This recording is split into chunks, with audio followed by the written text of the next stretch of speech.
Where, is this something that happened to a friend of yours, or is this? No, I read about it. You read about it, okay. There's this little lad, right? Okay. First of all, it's years ago, right? When they didn't have decent doctors in like every town and that. Yeah. And this little kid is dead ill, right? Yeah. And the local doctor. Well, there's a phone call involved, so I don't really get the impression that it's like medieval times. Yeah. Yeah. But I didn't say that. I just said it's years ago. So this kid's ill, right? Yeah. And he's lying in the bed, and he's all going funny colour and that. Yeah. And his mum says, I'm going to get the local doctor around. The local doctor comes round, and she says, so I don't know what's up with him. He said, leave it with me. Leave it with me. He said, the doctor said that. I'll have he said I'll phone up a top doctor. Okay. Who was in America or somewhere like that.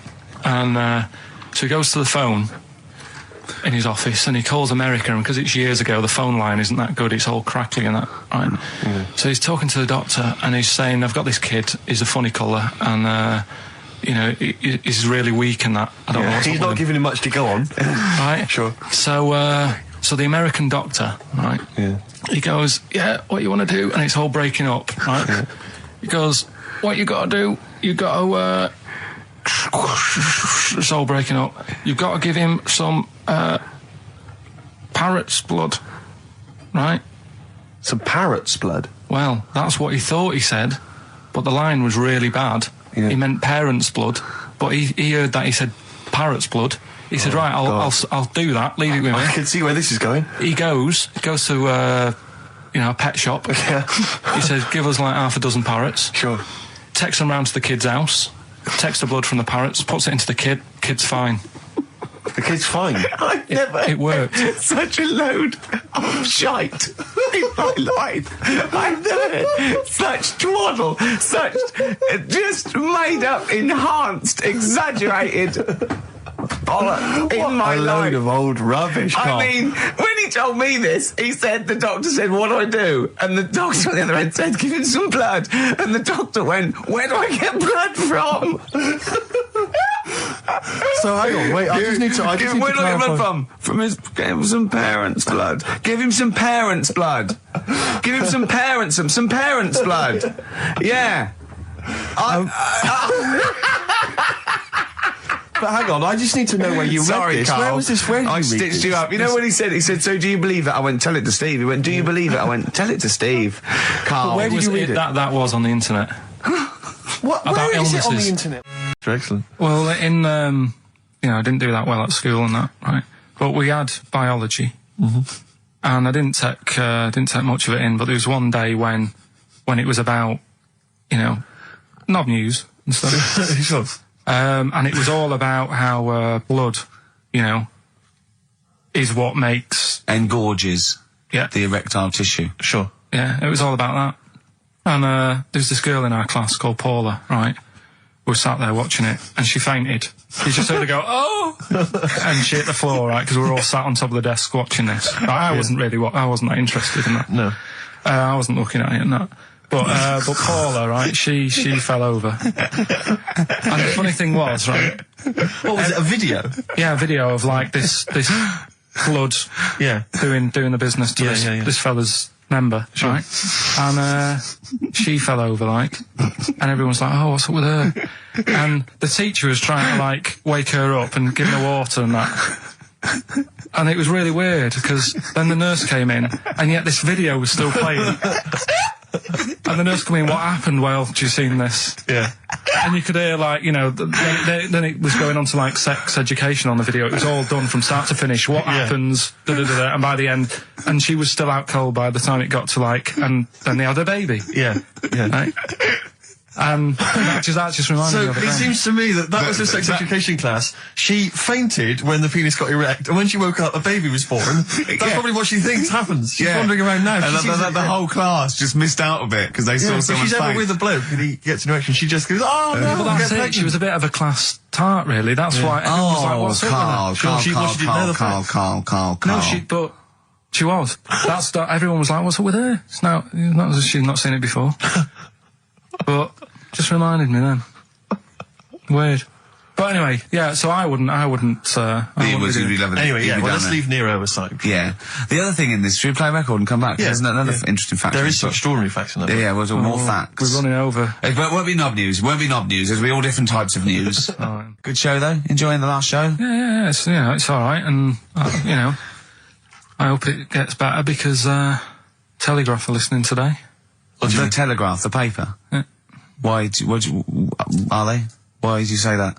Just, Jenny, the PR woman, said to me yesterday, she said, just, you know, do some good topics and that, so you don't have to worry there. What they phoned up to say, hello, it's Telegraph here, we'll be listening tomorrow. I don't know what they're doing. Are they doing a review of it or something? I don't know. Why would they do that? There's no reason to. I'm a bit, why didn't you mention this earlier? The Telegraph have said, why would they call up to say we'll be listening? It's a free country. Because they said they'll be listening, but also, can you make sure you record it? Because if we can't listen to it because of the pirate stations that are on at the weekend, because it affects our signal and stuff.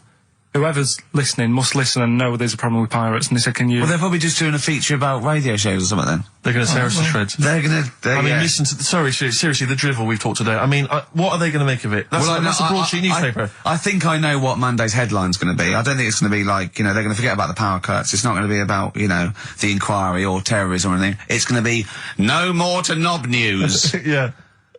It's going to, they're going to love that. I mean, I have a little bit of self-respect. And if I'd known a quality newspaper was going to be listening, I wouldn't have turned up today. Because, I'm an award winner, you know, and I'm a respected television writer. And I've, you know, won awards, sort of classy. Don't worry, though. And don't worry. What have we talked about?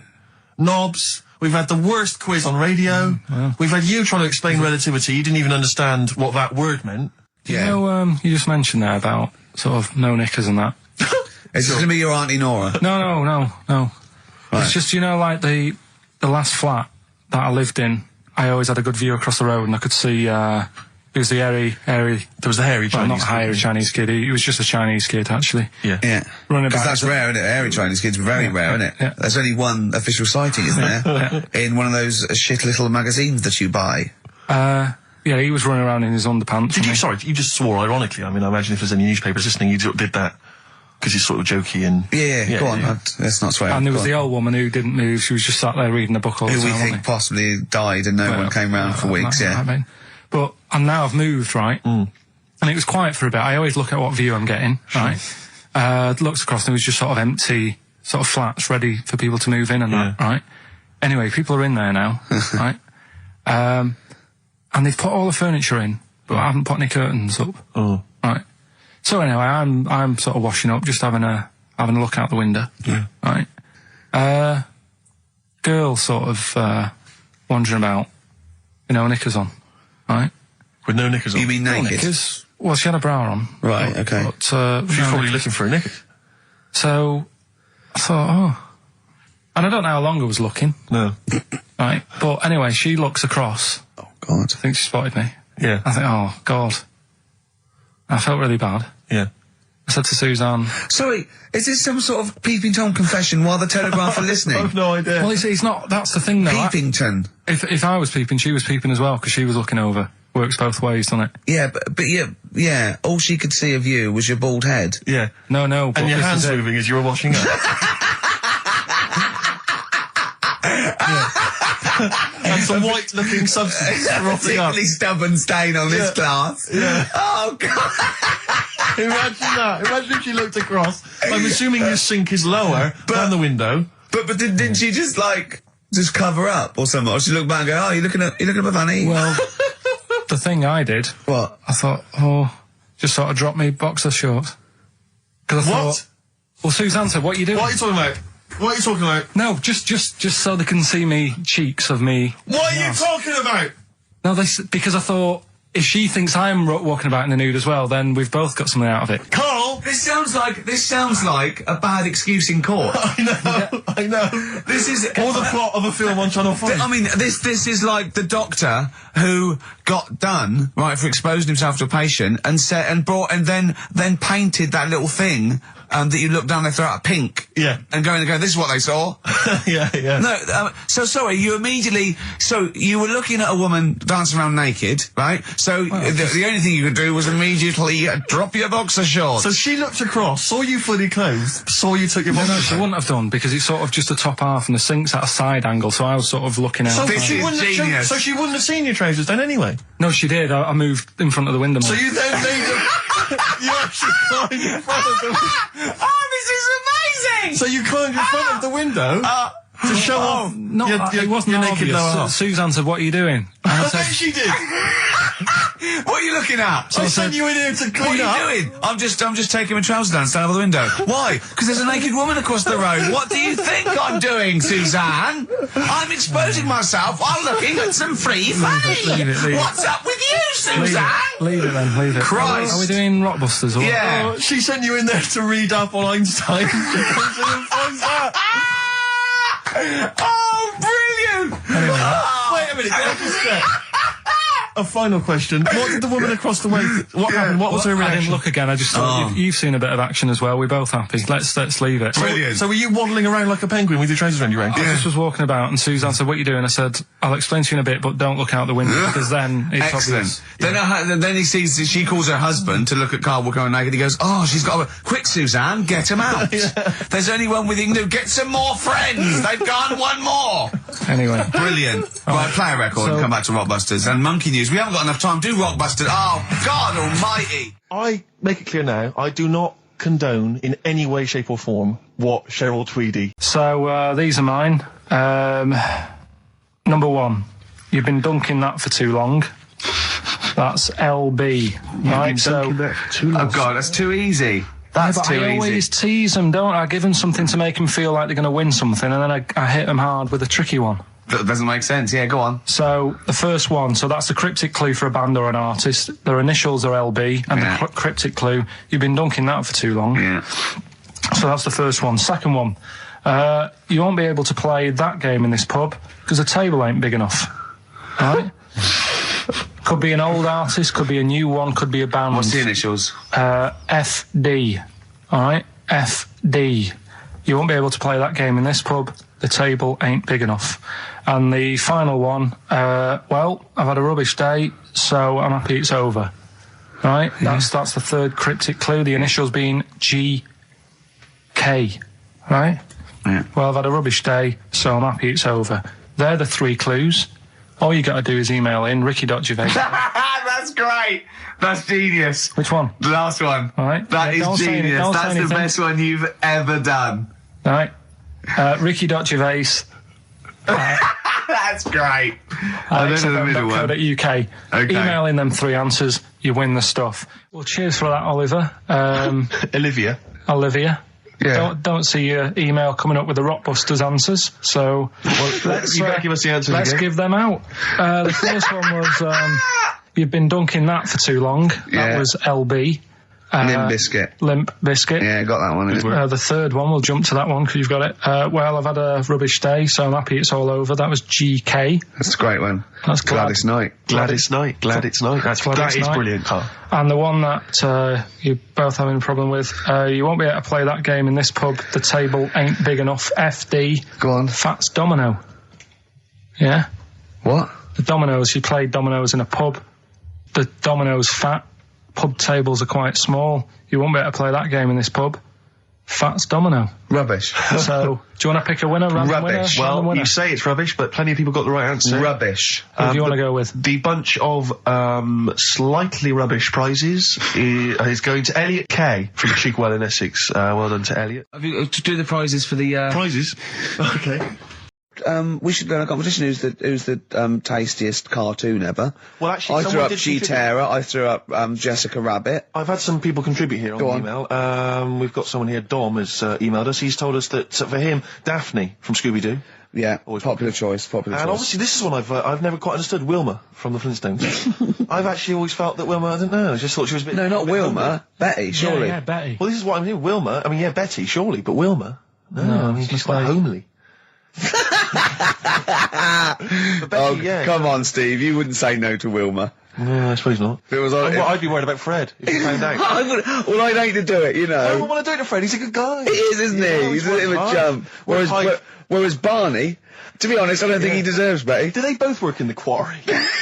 Because, I mean, let's be honest, Fred, not a smart man. I mean, he obviously didn't come out of rock school with anything other than a couple of basic O-levels. I know, but he's a hard-working, sound sort of guy. They got a big house, they got like a TV, they got that bird thing. Yeah. I be honest, if I was Fred, I would be a little bit disappointed that my kid does nothing, whereas Barney's can lift up sort of tall buildings. Sure. Bam, bam. He's a very strong... You know. I mean, interestingly, Fred loves his job. He's always yabba-dabba doing at the end of the day. He does yabba-dabba. He spent the whole day lifting rocks from one place to another. I'll tell you what, I wouldn't take that from that cat, though. I would. If a cat picked me up by the scruff neck and put me out, right, on the doorstep, I'd go mental. I'd get rid of it. It is a saber-toothed tiger, though, Carl, so it could rip him to shreds. It's not like a normal domestic cat you have nowadays. You know when they go to the drive-in at the beginning? Yeah. And they order maybe some ribs. Yeah, that huge rib, and it tips the car over. Yeah. Was that her first day on the job? Because I've never been ordered before. Yeah, she'd have realised. Yeah, we're out of pig. We've got brontosaurus rib. Exactly. He goes, well, that knock the car over. No, it won't. I don't know. Rick, can I tell you now? That was an accident waiting to happen. It was really, wasn't it? Yeah. And it did. Oh, dear. Mind you, I went to Texas once, and I had some ribs, and it was like the Flintstones. It was huge. And not only did it look too much like an animal that I couldn't actually eat it, I don't know who could eat it. I mean, seriously, it was 2 foot long. Yeah. And all the it was like half a rib cage. And it's incredible. My friends lived in Texas for a while, and they once were in a kind of diner, and there was you know those kind of benches that are attached to the table itself, like a kind of picnic bench. Yeah. And this huge fat guy came in, he came wobbling, he ordered like this kind of everything you can eat meal, and his fat kind of sort of, you know, kind of his big fatty fatness fatted on the fat table. It wrapped itself around the table and everything. He was chowing down, and when he tried to leave, the table came up with him. Oh no! Imagine that! I mean, they are fat, aren't they? They're big people. They're huge people. But it was that thing we were talking about before, that bloke on Jerry Springer Show who was like 80 stone, right? Now, I felt quite sorry for him. He was really sad and he was crying. It is rad. But my point is this, right? When he got to say 50 stones, didn't he go, that's too much, That's not enough. For a land animal. Exactly. Do you know what I mean? Yeah. That's big, isn't it? I mean, I'm getting worried. I'm 13 stone, and I am genuinely getting worried. I'm thinking, oh, yeah. God. When you've got that big, when you've actually got your own mare. yeah. When you have to get in helpers to look what the scale says. Yeah. Like 4 or 5 people lift up your belly and go, it's 52 stone. You go, that's too much. Exactly. I'm going to only have 9 breakfasts when you begin to appear on the Ordnance Survey map. yeah, exactly, yeah. When you've got your own symbol. It's like, we can see 2 things from space now, Fatty and Steve Merchant. We'll be landing right, that about... Well, no, I'm just saying, you're not fat, are you? You're freakish and big. Just another quick thought. Someone's mentioned Daphne from Scooby-Doo, and but I've always had a soft spot for Velma. Velma? Because Velma's got glasses. I mean, I'd have She's clever. Can I tell you what would have happened if I was in that environment? I was maybe on the... Your glasses would have got tangled up. I'd have always had I'd always been making a play for Daphne, right? And Velma would have fancied me, but I'd have always ignored her because I was playing for Daphne. And then when I finally realised it was never going to happen with Daphne, I'd have blown it with Velma. Maybe not, though. Maybe not. Sometimes those, they might, appreciate honesty and go, listen, I've been hitting on the good-looking one. Yeah. Oi, Four Eyes. Yeah. Do you fancy it, Chubbs? Exactly. Something like that. Let's be honest, is what you're saying. Well, yeah. I'm wondering, I don't mean to be libelous, but Velma, she was quite short, the glasses, the short hair. Lesbian. Hung around with the dog and lesbian. The bloke. I'm beginning to wonder if she was, maybe. See, unfortunately, I said lesbian there, and you still carried on with your assessment of what it is to be a lesbian. It's bad enough doing the cliches of having short hair, but you said the dog. Yeah, well, she hangs around with a dog. So do lesbians do that? Well, have you seen some lesbians? They're right dogs. Good night. Have you seen what I've done there? You know what I've done there, Rick? Comedy award winning. Oh, God. The first cut is the deepest. Let's hear it, Rick. On this album as well is The Killing of George. Speaking of headlines. Oh, here we go. Okay, look. Imagine if Pilkington was on News at 10, okay? We should just explain, you cannot be bothered to read an entire news story. You get everything you need from a headline, don't you? Well, I think it's enough. I think if they did... Well, let's see if this is enough. Let's see if Trevor McDonald just read this on the news at 10, it'd be shorter and you get back to the football, whatever. Here we go. And here is the news at 2:15 with Karl Pilkington. Bong. Man who walks backwards around lake falls in. Bong. Chinese woman eats dirt. Bong. Man lives in rubbish dump for 10 years. Brilliant. Bong. Czech family says they've got a rabbit with 3 knobs. Right. Done. Sorry, can you just read a little bit more of the Czech family with 3 knobs? Just about a family. Not read it to yourself. Read it out on there. He can't read it to himself. I tell him to read it to himself. We still hear it. No, he was, because I could see his lips moving. Go on. Just this fella who had 3 rabbits. Right, just think of this is Trevor McDonald. Yeah. Okay, carry on, Karl. Okay, well, here's the news. Right, good, brilliant. Go on. There's a fella. He's got 3 rabbits and that, and then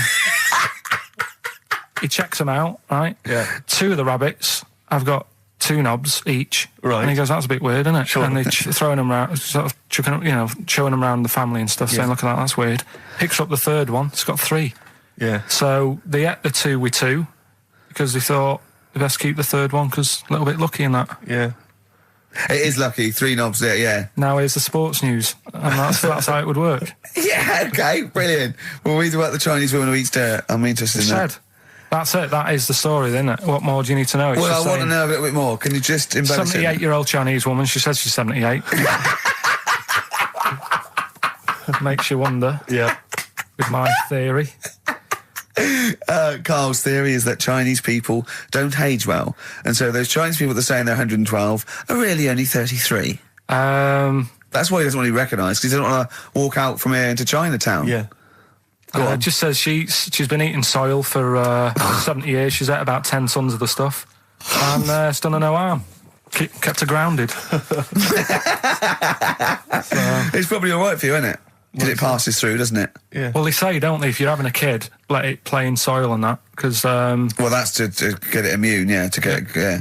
But lots of, like, things with sort of birds and reptiles sometimes swallow soil and stones, because it grinds up stuff, breaks down cellulose for them. Doesn't do you any harm. All right, then. One more fact from this book for you, Karl. Apparently, officially, the Second World War is not over. It's not actually over because there's never been an official treaty signed between Germany and Russia. So it's still going on. Interesting or not? Not as good as the monkey one and the woman who eats dirt. And the Peter the Great and that. Sure. But, yeah, it is over, isn't it? Isn't it, though? That's what I mean about you annoying me with stuff that you go, oh, that's interesting. I don't think that is interesting. Okay. There was, what was it I learnt? What was it I learned? Think of that as a question. Well, we're all trying to figure that out. Yeah, go on. Leonardo... DiCaprio? The painter. Da Vinci. He could write with one hand, draw with the other at the same time. Right. Yeah, that's good. It's all right. That's interesting, isn't it? Yeah, it's all right. Well, if you have an interesting fact for Karl Pilkington that you think you might be intrigued by, email ricky.gervais@xfm. What have we got coming up? UK. What have we got coming up? More education stuff. Some good tunes and that. Yeah. To look up, because... Yeah.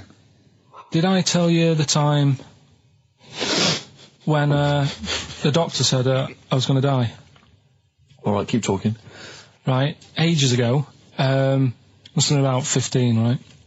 And at lunchtime there was this... We used to have a choice of stuff to do at lunchtime, right? We used to have like a burger place that had an arcade machine in it, right? So we used to go there and play on that and have a burger. Or there was this baker's, right, that my mum worked at, and did great cakes and stuff, right? So she used to, like, bring some home and that, but she couldn't always bring them home every night because, you know, they'd cost money, and she used to get them for free. And they used to say they'd rather chuck them away than give them to the staff because there's a chance that the cream might be off. Right. Right, so they used to chuck them round the back. So I used to go around the back with my mate, and eat a load. Brilliant. Scavenging, eating out of bins. No, it wasn't out of bins, they were still in trays, but they just stacked them up near the bins, right? So this got out, I mean, it used to be chocker. Once the school found out, everybody used to go there, and it'd be like, well, have a cake. The headmaster crawling through, fighting the kids off. Right, so I'd have, you just eat, I don't know, 6 jam donuts or something, and then you'd spend your dinner money on the arcade machine. Brilliant. Right? So it was a good afternoon, really, right? So you'd do that, and this one day I must have had 6 or 7 jam donuts, a few Congress tarts. What's a Congress tart? I love them. I can't get them in London, right? So I'd have some of them. If anyone can get a Congress tart for Karl in London, please let him know. So anyway, this day, that was just a normal day. Do you know what I mean? You'd once, twice a week, you'd have a load of cake. In your life, yeah. So normal anyway, day in your life. Were the frog boys there with the webbed hands and the big heads? And the horse in the settee? Yeah. But the day after one of these days, I had really bad cramp in my belly. Right? I was like in agony, could hardly walk. So I said to my mum, you could hardly stagger to the free cakes.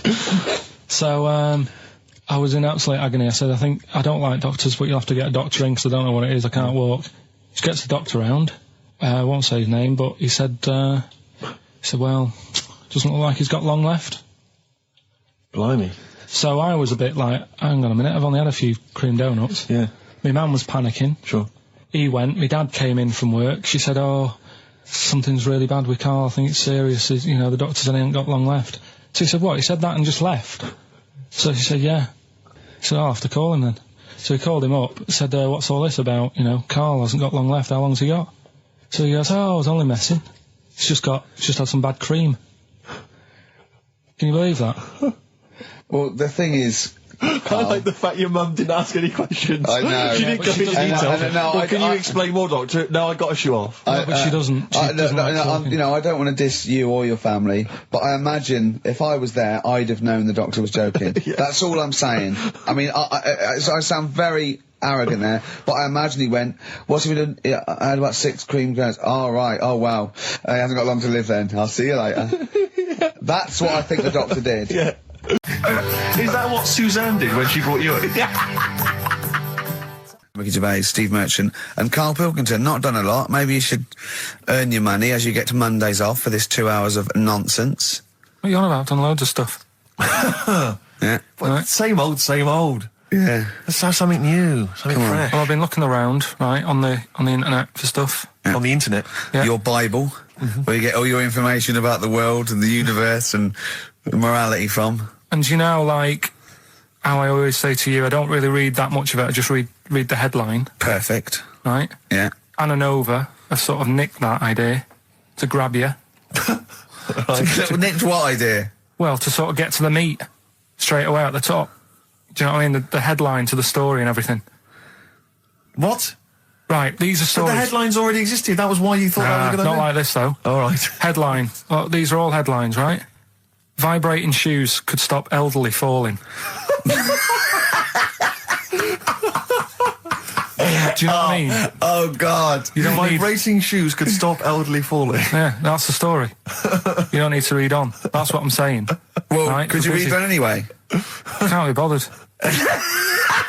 Read on anyway. Well, you have a look at that in a bit, right? This is frustrating radio if you're sitting at home. No, well, it's not on. They've turned it off. If you want to know more, you know where to go. That's what I'm saying. That's what they should do in the news. Get the news done in a minute. There's a good story about Iraq. Right. Bong. Look it up. Look it up on the internet. Anna Nova. Give us another bong. Bong. Family sick of living on Butthole Road.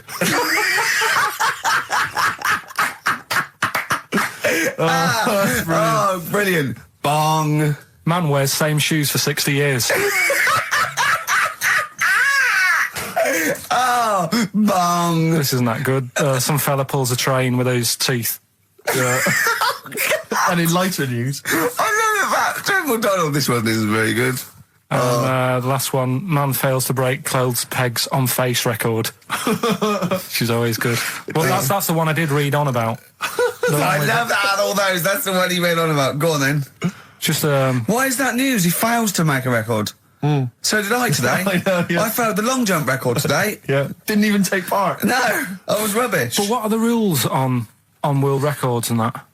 I don't know if there are rules. There are certain things you can't. I mean, it's the Guinness Book of Records, isn't it, really, that's the arbiter, isn't it?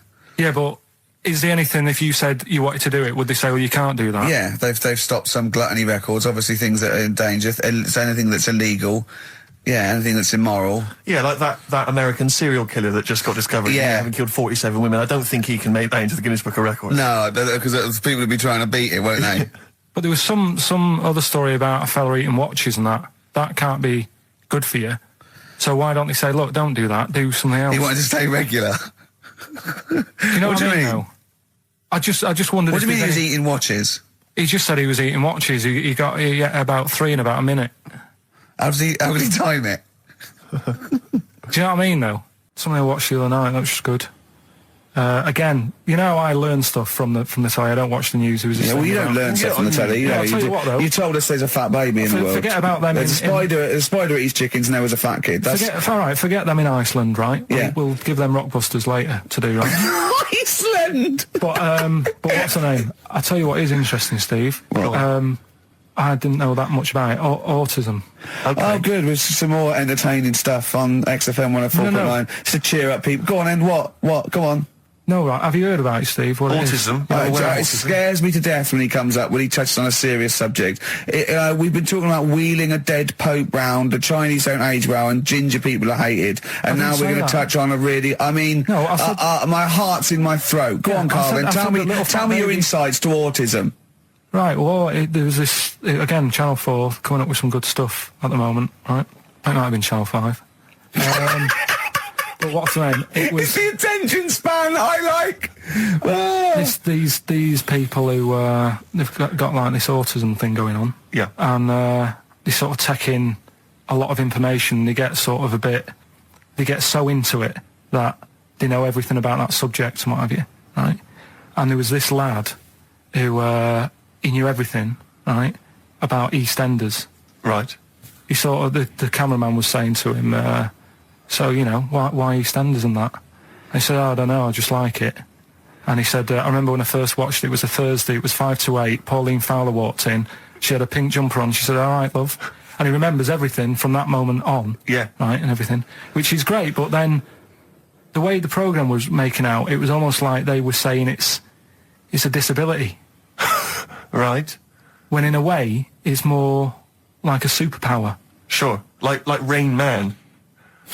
But if you can take it's Rain Man. No, he has special autistic powers. Oh God! We must send for Rain Man. I don't know what to do. Well, I don't know what to do. So he would be a great contestant mastermind. Sort of autistic mastermind. He'd be what dynamite. I'm saying is, don't be watching EastEnders though. Sort of, why didn't they give him an encyclopedia and say, get into that? Sure. That'll be useful. Yeah. Keep him away from EastEnders. Wasting his time there. But I don't think it is a disability. No. Yeah, there are other things, and they're not. It's also autism is a matter of degrees. From what I know, and I'm sorry to have to do this, but I feel that I have to at least be the voice of reason, as ill-educated as I am on the subject. But I think there's degrees of autism. I think some are higher performance than others. There's other issues with it. It's not they're just got good memories. They don't go around doing tricks for people because they can remember stuff. There are other issues with it. Do you know what I mean? Right, well, I mean, they seemed a bit... But you watched the programme, what did you learn? That he knows when Pauline Fowler came in? Yeah, I mean, there was other bits where they couldn't control their emotions and stuff. Oh, that other little bit, yeah. But the main bit of it was he can soak up information and stuff, and I'm just saying, it didn't seem really bad. Do you know what I mean? There's disabilities where people say that's a bad disability. It's like how people say about... This is brilliant. This is just like this is amazing to be in a room with this man. It's incredible. You just wind him up and listen to what comes out. And I'm going to sit back now. I'm not going to defend you or explain anything. Just go on and tell me about the other disabilities that are worse. What I mean is how people can sometimes easily get mixed up.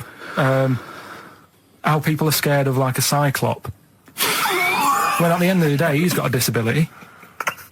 A bloke Who's scared of a cyclop? No, it's apart from Jason and his Argonauts. Where's this cyclop that you're scared of? No, I'm just saying in history and in books and that. No, not in history. History happened. Yeah. But what are you thinking of? You're mixing history with Greek mythology and Roman mythology and every other type of mythology. What do you mean there wasn't really a giant cyclop that went round picking up ships and throwing them around? That's not history, Karl. Do you think Batman's history? No, but it was ages ago, wasn't it, when we were sort of forming. No, I'm not saying it didn't happen ages ago. I'm saying it didn't happen. Well, it might have done. What's so ridiculous about a fellow with one eye? In the middle of his head, and he's big and scary and lives in a cave. Why is he scary? Because what if he had 8 eyes? I'd be scared of him. At the end of the day, he's got a disability. We'll talk about it in a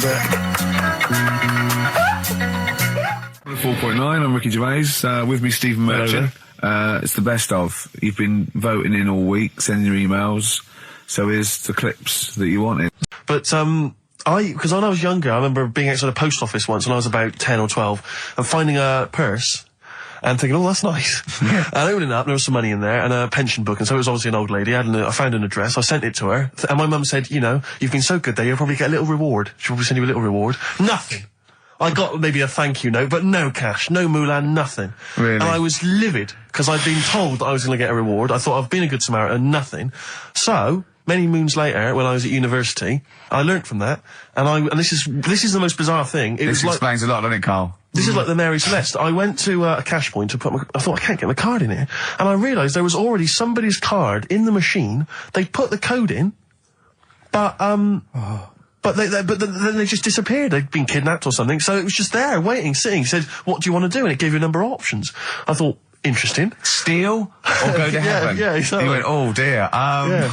Well, I pressed balance, just to check what their bank balance was. Unbelievable. It was a considerable sum of money. I'm not going to lie to you. It was not typical student debt. It was like, I think they were a foreign student. There was a lot of cash in there. A lot of money. Did you feel a slight bulge in your trousers when you saw the amount of money? I couldn't believe my luck. I thought to myself, now then, I could just take that card out and hand it in, or I could teach them a small lesson. Right.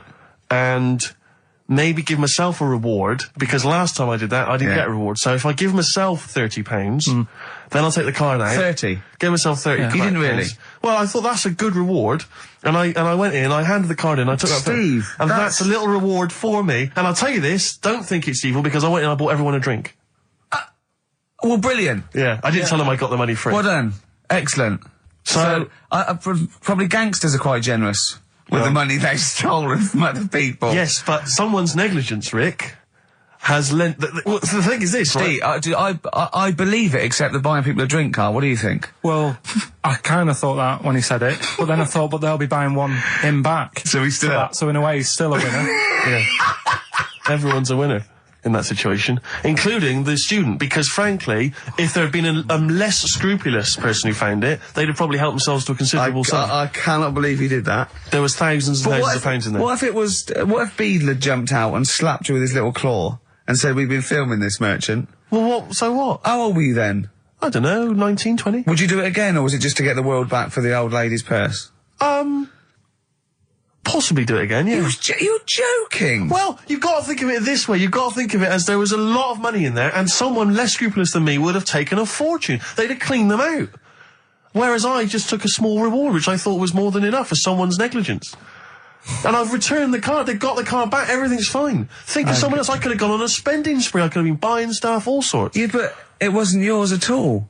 Yes, but they probably would have given me a reward. And because, sometimes people forget, or, they don't give you a reward, I thought I should take it myself. You had to go at your dad for nicking a loaf of bread out of a phone box. Yeah, but that's because it's for old people, geriatrics and stuff. How do you know how old was your people who you were robbing from? It was on a student campus. Well. Wow. I thought it was excellent behaviour. I thought it was that's good, honourable behaviour. That's showing another side to him, isn't it? What would you have done, Karl, in that situation? And tell the truth. I might have helped myself a little bit. There you are. I don't know what this is helping yourself a bit. Like you say, just sort of, send them back and sort of say, If you find a £1 coin in the street and you can be bothered to bend over for it, then have it. But someone's cash point card or personal belongings... I'd let them know, though. Did you send it to them and say, I've service charge included? I've took that out already. No, I handed it in to the... Let them know! What do you mean you'd let them know? I'd say, you're lucky here. right, I just took, I'd probably say 20, actually. Okay. Because that's just like one note. Sorry, right, okay. You are winding me up.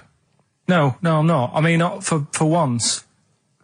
I mean, I know what Steve's like. He is tight, right? He is. And you know that, don't you, Steve? Financially, you mean?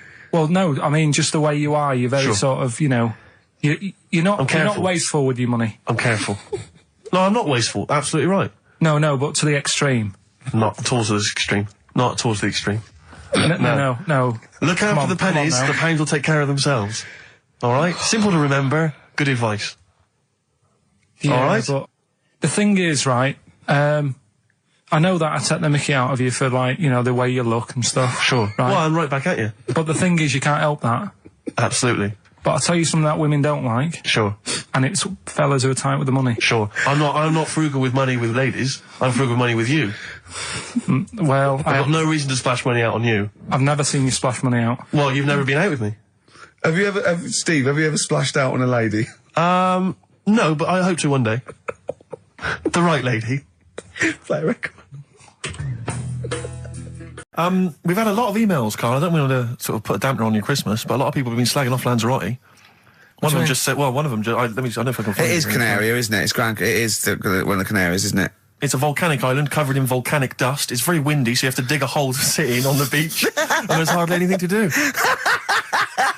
That's from Mike Godham, and he says, unless you like quad biking, well, you've seen what happened to... no, don't go quad biking. Not with your little head. There's no protection at all, is there? I don't know what you're thinking. I don't know. At least Rick Mann and Ozzy had lots of hair. You'd be like Humpty Dumpty. It would crack like a little egg. And then we'd seen, there's no kings or king's horses. So, they couldn't do the job anyway. No, we shouldn't really send them. They're not really qualified. Horses not equipped to put back a medical man like Neil Fox in. Yes. To mend but not eggs. Some kind of military horse. I bet he's had the egg on his face a few times, hasn't he? What, Foxy? Yeah. Well, most of the series are Pop Idol. Right, Karl. Lanzarote, good or bad? Well, you got to give it a go, haven't you? Yeah, well done. Give everywhere a go. Exactly. That's what I was saying. Don't just take the word for it. I mean, if it had said Ananova, Lanzarote shit, he'd have believed it. Sure. If he'd have overheard it in a pub, Lanzarote a crap, he'd have believed it. He'd have seen it on a website that was mainly concerned with monkeys and witches, he'd have believed it. Yeah. As it is. Everybody raves about New York, and when I went there, I thought it was rubbish. Well, you're an idiot then, because that is possibly the greatest city in the world, along with London. Subjective, though. That's why they have holiday programmes and that, innit? So you see it and you decide for yourself and that. Yeah, but you saw Venice on a holiday programme, as you put it. You went there and you went, it was rubbish, full of black bin liners. Well, it is.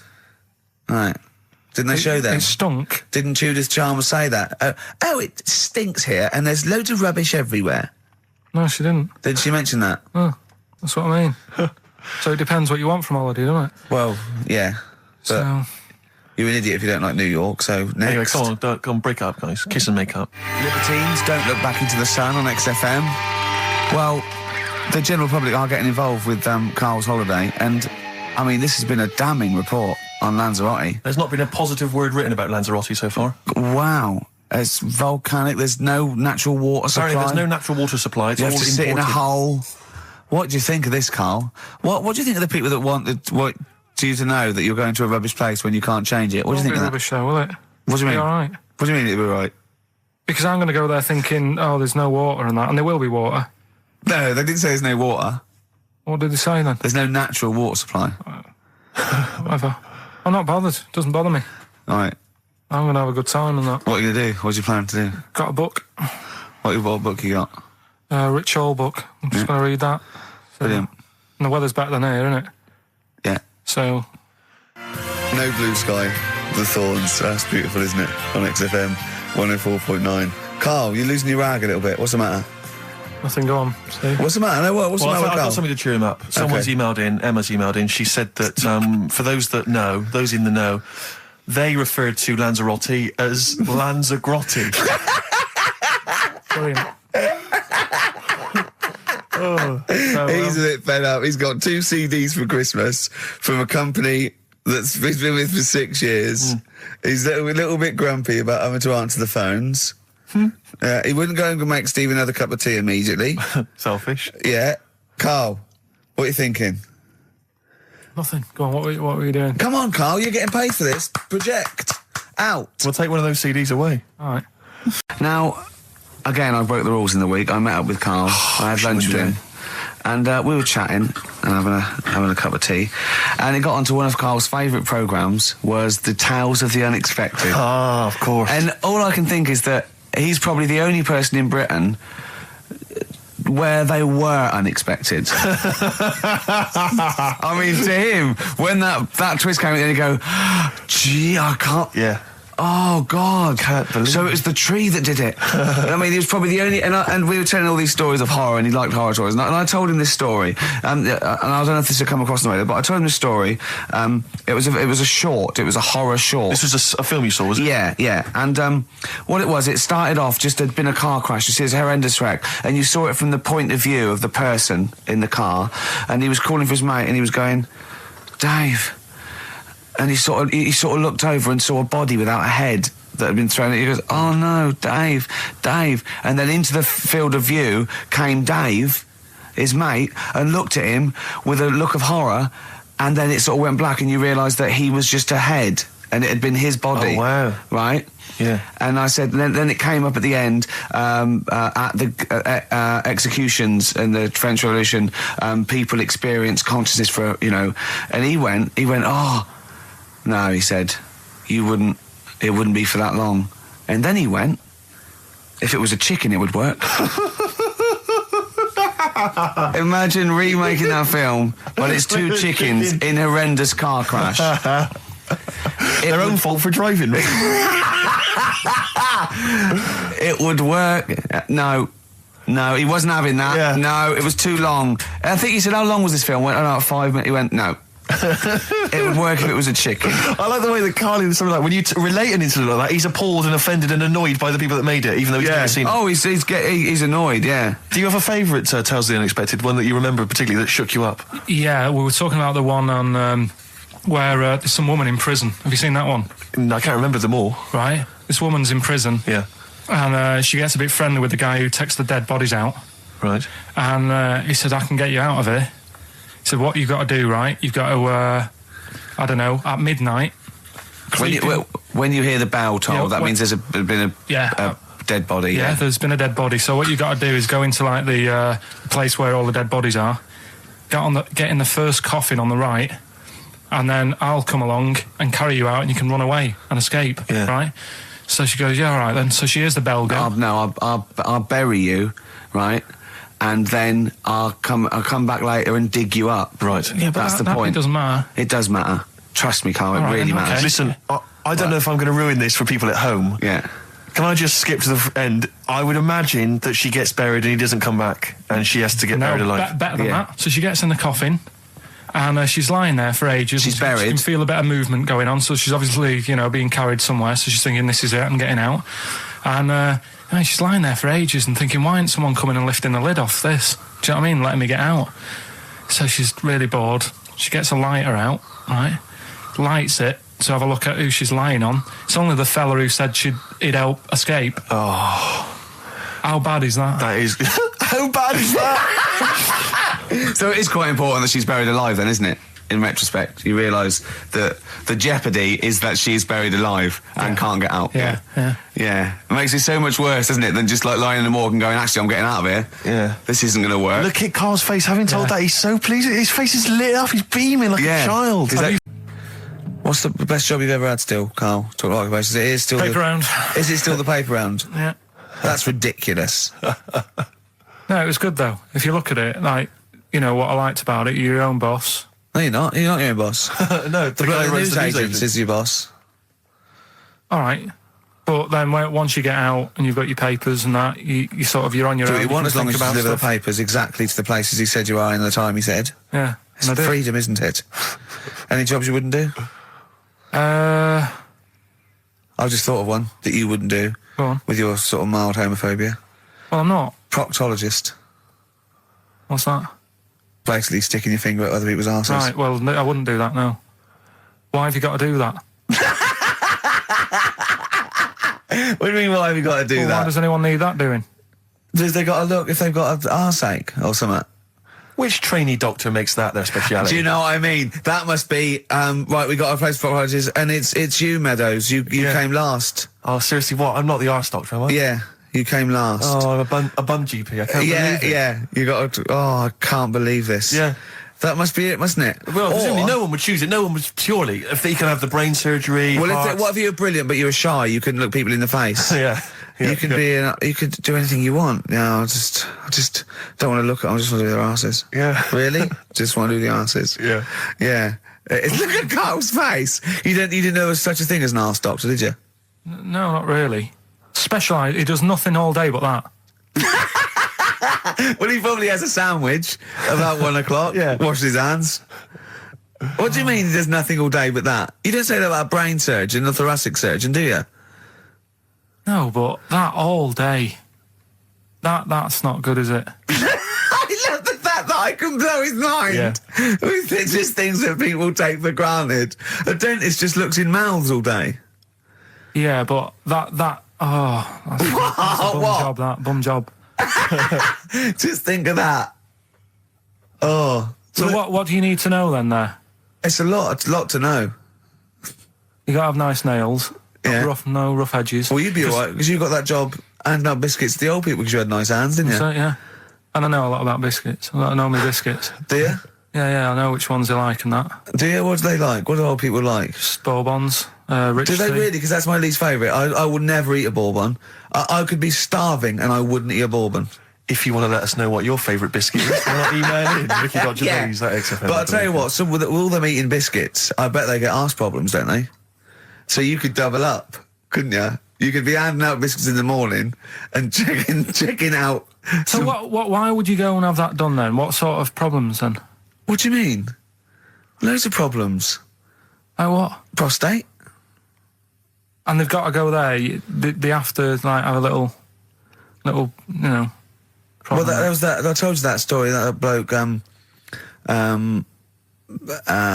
It's not an apocryphal tale because it's about an orderly's report, and this is the bloke that filled out the form of what happened. He went into hospital basically with a sauce bottle up his arse, and on the report, he said obviously, pleasuring himself using a sauce bottle. And on the report he said that he'd been shopping at Safeways and he'd come in with his shopping and he'd forgot his key, so he'd put his bags down on the step, right? And he started climbing up the drain pipe to get in, right? But as he was climbing up, his trousers and pants fell down. He slipped and fell, and the sauce bottle went up his arse. And the orderly said this story would be somewhat believable if Safeway sold their sauce bottles with condoms already attached. That's like a game of Kaplunk. So he I love that he put a condom on it. I wonder if that was so he didn't want to get an infection from it, or he wanted to use it on his chips later. Ooh, stuff to do. What's going on? Stuff to talk about and that. What's been going on? Oh, before you came in. Oh, you saw it, didn't you? That experiment I was doing with the... An experiment? Yeah. Well, all I know is as I walked in the building, I passed the little kitchen area, you were hitting Karl on the head with a tin tray. Didn't it make a good noise? It was a great noise, but I'm interested to explain more about the experiment. Well, I wanted to see how hard I could hit him and make it resonate, right, before I either caved his skull in, or, right. You know what I mean? So, you had to hold it quite loose, so it could, vibrate, but you had to grip it hard enough to give it a good whack. Right. And his head's brilliant for hitting stuff on. Is it? It is perfect. Karl, could we recreate that moment a bit later on the radio? You'll notice that you've been on for 15 minutes, I haven't said a word. So it's had a bit of an effect on me. Still a little bit shaken. Okay. Oh, dear. But yeah, do it again later. We were talking about your head a little bit earlier, weren't we? It's not going to mean that you're sort of a bit, fuzzy thinking, is it? It'll be alright. Yeah. So... Okay, can we recreate that later, maybe towards the end of the show? Just hit you on the head with various objects, see which make the best sound? But listen, seriously, I went home, I found this book, I found a couple of facts which I think are more up your street. Evolution, a little bit complicated, a little bit big. But this one, I think we may have mentioned it before, I think you'll like this. This is from a book of facts and trivia. The Egyptians trained baboons to wait on tables. That's interesting to you, isn't it? Yeah, that's pretty good. Yeah. Have you got any more there? I'll see if I can find. Oh, he's interested. Yeah. Can get the staff. That did happen, You yeah? pay peanuts. That definitely happened, You get yeah. monkeys. And then what did they go off and do after that? Well, it doesn't say. So I this is love it. the fact that he thinks, right, okay, so in his mind, it's now the monkey going, it's 5:30, I'm off, you know I was going early today, and they go off maybe dancing or something, or they come in late. No, I assumed what you meant there is that was their first career move. And Yeah, then they well, went on. It's like actors waiting to be discovered. Play a record. Just one more before you play a record. Oh, man. You'll like this. Peter the Great. You ever heard of Peter the Great? No. Okay, well anyway, Peter the Great had his wife's lover executed. You'll love this, Karl. Right, so his wife had a lover, he had him executed, and he put his head into a jar of alcohol, and his wife had to keep it in her bedroom. Do you understand? That's every time every morning she'd wake up, and there was her lover's head in a jar. Who took his head off? He took his own head off. Play a record. Play a record. She had a lover, and never mind. Never mind. It couldn't be any more concise. Mad World on XFM. We just had a text, Rick, from Andrew Barnes. He says he watched the same documentary. It would appear as Karl did in the week, and he says here, just to clarify, the leech nose man got it up there when drinking from a muddy stream. And he goes on, one can only imagine the frightenedness he experienced. Karl. Explain to him once more what happened with Peter the Great. All right, so we've got Peter the Great. Yeah. Okay. And his wife had a lover. That's on the another side. man. Another man. Not Peter the Great. She was having an affair with someone else. Right. And Peter the Great, he found out about that. Okay. Yeah. So he sliced off this bloke's head. He killed him. He executed him. Right. Were you with me so far? The fella who Oh, she Jesus. she was seeing for a bit. Yeah, there's only two fellas involved. There's two here, people though. involved. One's Peter the Great, the other one's Right, not. right. The guy that's not Peter the Great... Derek the terrible. Derek the rubbish. Yeah. Right? He's having an affair with Peter the Great's missus. So Peter the Great slices off his head, puts it inside a jar of alcohol to preserve it, and puts it in his wife's bedroom. So every morning she wakes up, she sees her dead lover's head. You'd have thought he wouldn't have wanted to remember, wouldn't you? Oh. Best bury the head so she don't remember. Well, it was a reminder so as not to put it about. And did it work? Oh, I don't know. I love that. Again, that to me is an amazing thing to do. And you go, did it work? I mean, you've got quite an interesting mind, actually. I mean, you are, in some ways, really, really bright and intelligent. I love the way you think. You're one of the cleverest blokes in some ways that I know. Hello, it says I've got common sense. Well, Yeah. And that's more important than knowing about, But it's it's like you follow the subplot, which is quite an interesting thing. Do you know what I mean? It's like you tell you a story, you'll always pick up on something that I didn't even think was an important bit. It's like you're looking out of the window all the time. So what's important about that head thing? What do you mean? The head in a jar. It's a grotesque thing to do. It shows ego, power, cruelty, and revenge. although I think it probably did work because he is called Peter the Great. Yeah. So you'd assume he got it right. Yeah. I don't see how you can query that. That's the sort of facts you give us. You see now, you're on the other side of the fence, and you've got questions just like we've always got questions. No, but in Karl's thing, it would have been, turns out, some weird happened, right? And he was still alive. Yeah. And so she was still having sex with body. And his head was watching. Yeah. And Peter the Great didn't even know. Basement Jacks. Right, okay, let's get this right. Have we knocked this on the head then? Is this not happening? Oh, here he is.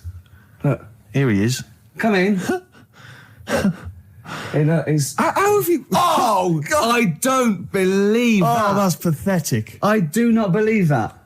That's absolutely pathetic. Now, they won't believe this, will they? No. Right, No. if I say that Jonathan Ross just got his massive member out, and he is a big lad, come and sit down. I've got your tickets, Mr. Gervais. Thank you. What's going on here then? I mean, why are you dropping off tickets? Well, because, you know, in the spirit of the Comedy Awards, we like to have the rising young stars of the British Comedy That's Awards. right, and that's me. Well, we couldn't find any this year, so we've asked Ricky whether he would sit in the rising young star seat, and I wanted to deliver the tickets personally, so there's no excuses if he doesn't turn up later. Yeah. I always suspected that you were sort of pretty well endowed. Yeah. And now we've seen, you know, it's on webcam, That was just one of my cocks.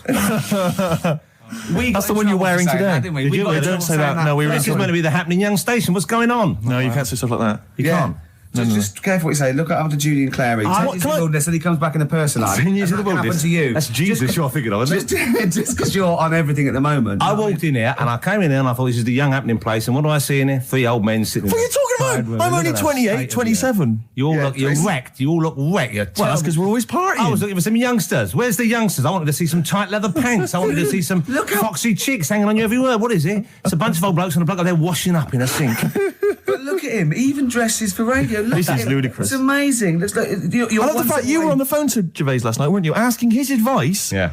On clothes. Look at him. He's going for the man down the DSS. I like that look. That's a nice look. Have you got a single pair of trousers that aren't elasticated at the waist? They're maternity jeans, aren't they? They've got a whole panel that pushes forward. The thing is, what I do at the end of the week, I can pop these in the pan and I can make a nice soup with all the food that's encrusted in As them. his years as a homeless come to the fore there. Look at you, one step away from Lawrence Llewellyn Bowen. I'd like to be that bit closer. But why are you dropping off tickets? Are you a little bit? Because I thought you were married and stuff. Why do you suddenly got this obsession with Gervais? Because I'm a bit rough, ain't I? yeah, it's like when you see Dale Winton out with those rough boys. I'd like to get one of young. When a top celebrity in a lovely looking suit walks down the corridor with his penis out. Yes. Yeah. I know that I'm still attractive. You know you've arrived. I was inaugurated in the same way. For me, it was Des O'Connor. It's the passing on of the baton, if I may use that euphemism. and you've been battened. Well, it's fantastic. Well, it is a pleasure. I don't think I'm complacent just because I'm mixed with you. I still wake up and think, I don't believe it. I'm mates with Jono. Can I just point out one thing? I was listening to the show last week and I heard you, as always, revealing a little too much about yourself, if you don't mind me saying so. Yeah. Steve tried. Not as much as you. No, but that was just for the benefit of the room. Yeah. And talking about when you used to occasionally urinate in the sink. Yeah. When you were around my house last time and I came in and you looked a bit shifty. No, please reassure me. It was more ownership. I was like, I went to my territory and then other people that come in and go, has Gervais been round here? It's like just marking my territory. Because my coffee the next morning had a hazelnut tang to it that I don't remember putting in. Can I just say something? Because I used to mention to you, Gervais, when we first started getting involved in the business. Yeah. I used to say, if there was one celebrity I'd like to be friends with, it's Jonathan Ross. Yeah. Lo and behold, Ricky's befriended Jonathan Ross. I'm nowhere to be seen. But Not Ricky invited round. Ricky told me that I could be his friend, providing I never extended the arm of friendship. Right. Yeah, if you ever... I thought as much. He tries to keep everyone else down he works with, from the office, all the other shows. He tries to keep them down. I didn't even want you to come in. I wanted to meet you on the steps. Yeah. I didn't even want to tell you you were around. But you called. He went, who's that? And he saw your name come up and he went, well, can I meet him? Well, you're all coming tonight, aren't you? This isn't Radio 2, by the way. These links are way too long. This is snappy radio. We have to play out... Yeah. You might The be kids have lost interest. But the kids want to hear...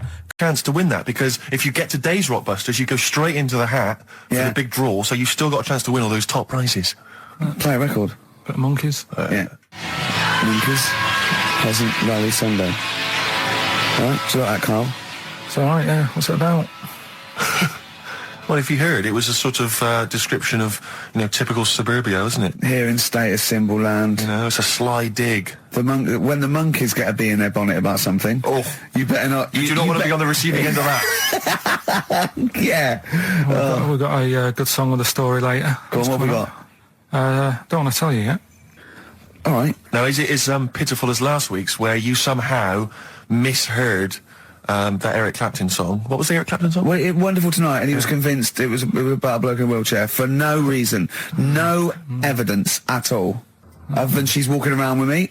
Yeah. Well, yeah, walking around with me. No. I walk into a room and everyone's head turns to look at her, which you didn't seem to Helps hear. him to bed. Is he drunk? He's had a few. Never mind. Yeah, well, you're totally wrong. Big day, Karl, though, isn't it? Because there's lots going on, and I know Karl's it's very, very important for him that he champions Live 8. I don't know what's going on. I don't know what... I am sick of it, to be honest. Sick of what? Just sick of reading about it. Sick of this Live 8 thing. Sick of it all. Brilliant. Fed up with it. What annoys you particularly? It's not only that today, though, is it? On the way in today, right, saw a gay fella on a bike. Weird? On a bike, rushing. What time did the gay march start? What time did they have to be? Why are you looking at me? I don't know. No, but he was rushing, left it late, so he'd had a late night again. So my point's right about him. What right? was your point about just to people who've just tuned in? Well, the fact that they go out late, so you know, they sort of have a nice night out from about 11:30. They're right in the jeans at like 10:30. In their jeans. They're leather trousers. But anyway, right, so... They're cutting the back out of their leather trousers about 10:30 at night. I'm on the way in, right, and I see one stressed out rushing, right, on a racer, wearing high heels. Oh, I love you. He's 50's dad, isn't he? He's angry. He's just angry. If you're a gay fella and you're proud to be gay, but you also want to make poverty history, you don't know what to do today, do you? You're all racing all over the place. Must be murder. It seems a bit unfortunate that they've put them on the same day. Yeah. Well, you can get little leather studded wristbands that say make poverty history. Yeah. So you know, you can join in on both parts. You can kill two birds with one stone. Yeah. Yeah. But why is Live 8 stressing you out? It's for a good cause. You must have, I know we've discussed this in the past, and you don't really know what you're talking about. But I mean, maybe that's the problem. I'm just, I don't know. I mean, I could have told them ages ago that there was no way that they were going to pay it back. I knew that was going to happen. I'm Ricky Gervais, with me Stephen Merchant and Karl Pilkington, our producer. Right. In inverted commas, heat put. yeah. They know. How you doing, all right, Karl? Yeah, didn't they also write something about me, bald round head? Yes, perfectly round little bald man head, they said, so... Because you need to know that when you listen to the radio on that. Really matters what my hair's doing. Your hair, have you given it a little polish? Because you look like a cue ball at the moment, and you've had a shave in it. I've never seen such a round head. It actually looks like a plate with ears. Yeah, well, for those that have never seen Karl, I actually, if you remember, I think he looks a little bit like Mr. Spoon from Button Moon. He does. If you've ever seen that show, and also he looks like, you know when they say they find with a little 4-foot human and it's actually 500,000 years old and they give it a name and it's the first, you know, Australopithecus into. He looks like one of them as well. Perfectly round little. He is the missing link. He looks half human, half monkey. Because he's got a slight slouch as well. So yeah, it's like those pictures where you see it going from an ape to a man. He's one of those in the middle. Yeah, and of course his monkey hands, his hairy little wrist to those skinny little things that you can get oranges out of holes with, and it's unbelievable. Why are you so all shaved and polished and everything? Got a wedding. What? Got to go to a wedding today, so thought I'd, you know, clean myself up a bit. Yeah. Shouldn't you be wearing a suit or something? No, I'll go home and put something on. Oh, okay. But yeah, Suzanne said, you know, make an effort. I sort of had a shave and that, and then I came out of the bathroom. She said, "Oh, your head looks a bit sort of eggish." She's right. She always worries about when I have a shave, because I just, you know. That's your girlfriend, Karl. I know. Saying that. Just think. So don't worry about Heat saying it. And funny thing is, it's Boyd Hilton, I think, of Heat that wrote it. And he's got a little bald head. Yeah, no, don't slag him off. Yeah, but on the end of his review, does it say, you know, written by Baldy Boyd? No, because it doesn't matter. It's a magazine. Don't worry about it. Looking forward to the wedding? A bit boring, isn't it? But you've got to do it. They're probably listening. Should we do a shot? No, it'll be a great day for them, but I know what will happen. Suzanne will see, you know, all the fuss and that, and then she'll get ideas, and I'll have to let her down and all that. Why is it you don't want to get married again? I always forget. It's just, who's it for at the end of the day? I've been with Suzanne for 11 years, right? Sure. We're happy. Well, I am. That's what counts. You're never happy. I am. I'm all right. Yeah, no, you're happy with Suzanne and everything, but apart from that, you're never happy. You are the most grumpy, moany thing in the world. I mean, I get annoyed, but I'm always happy. I was annoyed here. I was happy coming here, but there was a bloke behind me walking and scuffing his feet. He had a pair of those stupid skulls on, and he was clicking and scuffing. Wear some shoes. You don't have to click. Pick your feet up. Flip-flops annoy me. You know, but I'm happy. I'm just annoyed. You are just like, oh, the world's on me. It's rubbish, this. I know the world's great. It's just sometimes people annoy me by being there, you know. But Steve said I should be locked in one of those towers that princesses used to be locked in fairy tales, because everything annoys me. But you're grumpy. I'm not. I'm all right. XFM 104.9. We're not here. This next clip is one of my favourite clips. Look, it needs no introduction. Here it is. Finally, White Van Man. What do you make of the fact? If you want to see dinosaurs and that, go to the museum. You were complaining about that as well, weren't you? You went to a museum and there was too many dinosaurs. He said you just need 4. No, well, Steve, have you been to the one in Knightsbridge? I think this so. one that I called up, right? It's nice. You go in, you get a good collection of stuff. You walk in, there's 3 or 4 dinosaurs. You've had enough, right? I went into New York, right? I went to the museum there, hundreds of them. You can't move for dinosaurs. Yeah. It's almost like they're responsible for them being extinct. There's loads of them. So all I'm saying is, if you want to see a dinosaur, go to the one near Knightsbridge. They've got a nice selection, some old vases and stuff. It's worth going. So, do you work for them? Because that was a pretty big sell. Well, you could work that into quite an advert, I imagine. But I was in the cinema. This was not long ago, and I went to see that. It was, I think I was off to see that film, Crouching Tiger, Hidden Dragon, or whatever it's called. Do you know Well, they could be on the phone for that because there's subtitles. So it's not going to ruin it, is it? Yeah, it wasn't her. I was sat next to another woman. She was crunching, a big fat woman. No, but he's got a good point there. Loads of people could be on the phone in there and it wouldn't sort of niggle you. Fine. Well, at least we've cleared that. Imagine if that was true. No, because, it's like when you go on the tube and read a paper. There's loads of noise, but you can still concentrate, can't you? He's got you. Do you know what That's I mean? such a great point, isn't it? Right, yeah, because it's so easy to lose yourself in that magic realism world, with all the sound effects and music and surging, exciting noise, and there's a woman clattering on going, yeah, well, I'll probably meet you later, Stange. Should we get some Diamond White in and around by the park? Yeah. Switch off. I do it. Yeah, but we know what you're like, Carl. Yeah, you can switch off, Carl. It's like you can turn your ears off.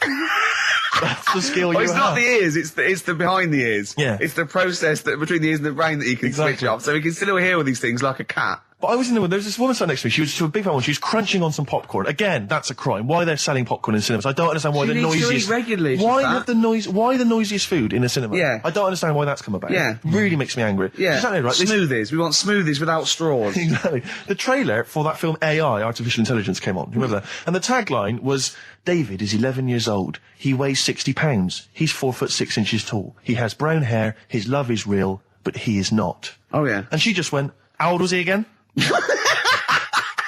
To her boyfriend. Right? Just ruined everything. War film trailer comes on for some Pearl Harbor or something. She goes, yeah, I don't fancy that. Just announcing this, don't fancy that. Too many war films. So then the trailer, then the opening credit comes on for Crouching Tiger. Before that, that thing that comes up that says it's signed by the BBFC and it has the kind of certificate and everything, and that certificate to say what age you have to be to see it. That came up, and it said Crouching Tiger, Hidden Dragon, in brackets subtitles. She went, it's not subtitled, is it? I thought this was the most famous foreign film for years. It won Oscars. It was a huge film. Everyone knew it was foreign. She goes, it went, and so the credits begin. It says Crouching Tiger, Hidden Dragon. She went, stupid name for a film. What? She just She wanted paid to see it. She was with her boyfriend. So then it starts, right? And obviously it's in Japanese or Mandarin or something. She's like, yeah, and they're all talking in Japanese. Japanese or Mandarin. Whatever it is. So they're speaking in this, Japanese language, Oriental language. And she's going, don't they sound stupid? Hot ching chong chong chong chong chong. Don't they sound stupid? She was going, and then the subtitles come up, and it's quite a weird kind of strange language they're talking. And she was going, can't make the subtitles out either. It's both gobbledygook. Just wittering on every step of the film. I totally agree with you, but what I like in your telling of it, I know you start getting quite emotional. I'm genuinely livid. But she went Mandarin or Japanese, some Oriental language. And Well, I don't know what it was. It's a strange language. It's a strange language. Well, anyway. Oh, dear. So then I moved. I climbed over several seats, made a big huff of, make a big show of moving. Yeah. Sat next to a guy on the phone, just chatting on the phone. Oh, I'd have gone mental at that. So now I hate that film. I didn't enjoy it. I don't like seeing it. I don't want to even think of it. It's subtitles, isn't it? Well, rubbish. That's why I get videos. Yeah, I should have thought that through, Karl. You're absolutely right. Lamb chop. Well, you take your dog out on that, or maybe on a Sunday. Come on, let him finish. Quick! Let him finish. You take your dog there. You might go there on a Sunday. Have a taste of it when you're there. Right? That was AP. The answer? Alex Parks. Right? Alex. Alex Parks. Yeah. It kind of doesn't work, that one. That one doesn't work, I know. I know, it's... You know that one doesn't work? Yeah. Okay, good. Okay, well, that's fine. That's what I was trying to work out when you were messing around. That's why it isn't that good. Okay, come on. The other ones. The first one was the German fella can't do any photos because it's been nicked. The German fella can't do any photos because it's been nicked. That was the initials were AC. I've got it. Right, it's Aztec camera. Yeah. But what's that got to do with the German fella nicking it? Because the way he'd say it, he'd be like, Aztec camera. So why ain't you taking any pictures? Can't. Why? Aztec camera. Why is that German?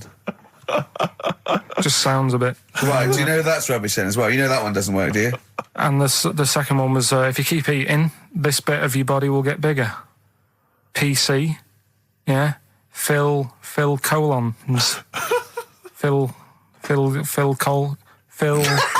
It's honestly right, Karl. Phil Collins. Phil honestly, Collins. right, okay. I don't know what the PC term is for this, but I honestly think. I think you're quite bright, and I think you're quite streetwise and all that things. But I actually think. Oh, I've got to be so careful here not to offend people. But I think you might be. Could you maybe describe it through a sound? You might be educationally subnormal. Does that worry you? No. I've got by all right. I'm not going to worry about it now. You know what I mean? I'm 30. Do you know what I mean? Why start worrying about it now? But you've got the mind of a 12-year-old. So what? Sure. Do you know what I mean? I don't worry about stuff. If you don't know about stuff, you don't worry about it. Yeah. So I'm happy. So I wanted to ask you something. You know, but again, we've got to be careful here. You know when you wouldn't leave the building that was on fire because you were standing proud. Hang on, we need this. Some people now don't know what you're talking about. Karl, you were on holiday. Yeah. On holiday in Tenerife, right? Yeah. You'd had a moment of intimacy with your girlfriend. Yeah. A knock on the door. You had to stop and get up. You peeked around the door. It was a fireman saying, "Get out." But you didn't want to leave because you had a... Yeah. Yeah. It was a little... Yeah. But what I don't understand is you maintained that while looking at a Spanish man dressed as a fireman. Yeah. Is that true? Is that the fact? You maintained... I'm sorry to say, you maintained arousal whilst looking at a gentleman dressed as a fireman. No, these are the facts, and they are undisputed, right? Did you maintain... I'm not a machine, though. Do you know what I mean? I can't turn it on, turn it off. Right? But you were talking... I just thought, talking to a fireman, you'd have probably lost it. I don't know, but you didn't. No, but the other thing was, I mean, I was talking to Suzanne about it again, right? Yeah. She said, what are you talking about that for? Right? I said, oh, it just cropped up, right? Yeah. And the dilemma was, you see, I wanted to try and make sure that it was a proper fire because that was the last condom we had, right? So it would have ruined the night.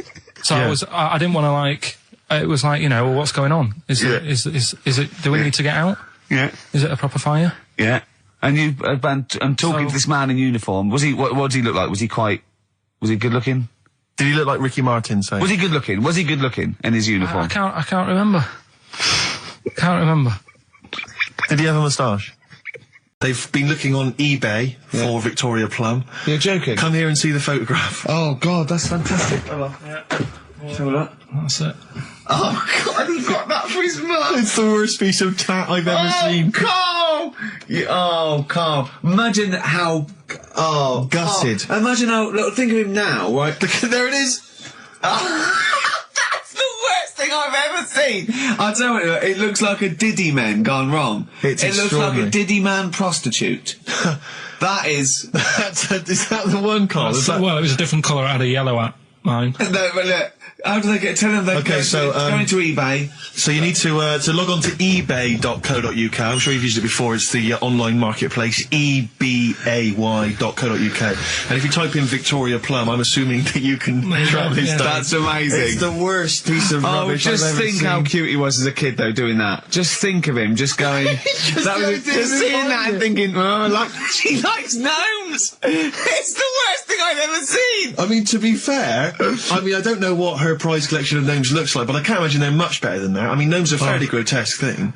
But certainly your mum's taste and discretion is... Did you ever those houses on your estate, you'd go in there and it was just loads of those dolls still in their packaging all around the room? And sort of like one of those homes that keeps the sort of packaging on the three-piece suite. Why don't you buy another one for her for Christmas? Yeah. It's $3.99. It looks, but that's £2.49 because that was $3.99. Well, Oh, buy it, Karl. because I've sorted out our passport this year anyway. I'll get her that next year. Right, so listen, right? Okay. John Lennon. Happy Christmas, war's over and all that. Indeed, yeah. Brilliant tune. Great tune. And Well, sentiments. I've had a great time. Merry Christmas, everybody. I hope we haven't offended you by some of Karl's rantings. Just think of what he's gone through in his life. That Victoria Plum incident. Karl, I've got a little gift for you here before we go. Oh, you're joking. I haven't got you anything. Well, no, you haven't got your girlfriend anything. I wasn't expecting much. It's not exciting, but it's worth taking. In fact, why don't you just re-gift that straight away? It's alright, cheers for that. He hasn't even looked at it. Champagne. That's not the champagne we got free from the BBC, is it? It's not actually, no, Rick, because that is far too good for the likes of Karl. Oh, right. And I wasn't going to give it to me. You wouldn't appreciate it. That's just sparkling wine. Oh, brilliant. Oh, I love that. Yeah, he doesn't know the difference. I'm seeing Karl on Christmas Day, because he's around Christmas Day in London, so I'll get a little gift then, Karl. Right. That'd be good, wouldn't it? It'd be a nice little... Okay, answers. We must give the answers. You would have to go to bed at 6, though, so we can play. Can we finish there now? Yeah. What do you mean? What do you mean? Can we finish there now? Just play the ads and go. What? No, what are you talking about? We're going to play Jerry River all day. Play that then. Goodness me, Karl, look at you. We haven't got time. Merry Christmas, Karl. Merry Christmas, Karl. Enjoy the champagne. Let's give him a little kiss. Oh, a little kiss. Oh, no, with tongues. It's Christmas. No, don't. Stop messing about. Get up! Hippopotamus news. Right, well, this one, it's... I'm not going to take the credit here. I heard Christian talking about this on breakfast, right? Because it's a good story that happened. Basically, I don't know if I told you about it last week when we were having our spaghetti, but I think you did. Right, I know what it is. I know what this is. Okay, I've not heard this. Right, there's a little midget. Right, there's a circus. I'm loving it already. Circus going on somewhere. I think it was in America. Yeah. And is that present day or old times? I'm talking like in the last 3 weeks. Okay. Right, little midget. Circus, really packed out show. People are loving it. Right, Steve, you'll ask the same question I did. I know. So there's a little midget jumping up and down on a trampoline. That's what circus is. Right. I'd pay good money to see it. So everyone's clapping, and he's getting carried away. Because he can't believe they're loving it. I didn't know they'd like a little person on a trampoline, but they love me. But you know what it's like when, if there's a crowd of people sort of encouraging you to sort of go higher and stuff. Yeah. And I'm sure he knew it was getting out of hand. But he was jumping and he was coming down the road going higher, and he's going really high in the air, right? So he's doing this, crowd are clapping. There's a hippo, right, just sat next to the trampoline, getting ready to come on and do his act. Oh, right, I thought he was in the audience. That's it, getting ready to do his act, Steve. Yeah. So he's a ventriloquist. What do you mean he's sitting by the trampoline waiting to do his act? Because why does he sit in the dressing room and they go, 5 minutes, Mr. Muss, 5 minutes, Mr. Muss. So anyway, right, so the hippo's there. He's getting annoyed, is he? Because the midget's... He's going, how can I follow this? This is really annoying. They're going to be, no. So he's thinking, he's already done the trampoline, my pogo stick act is never going to work. Yeah, go on. So there's a hippo waiting. See, it's a great story, and I just know he embellishes it or it gets slightly wrong. Go on.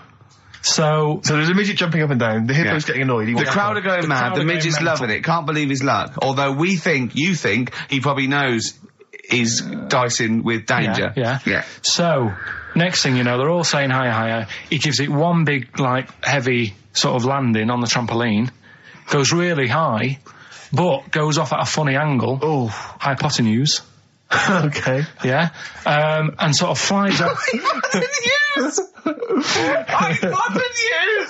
Sure. Flies off at a funny angle. Oh, dear. Hippo's there, swallows him whole. Crowd are clapping, thinking that's why the hippo was waiting there. Rubbish.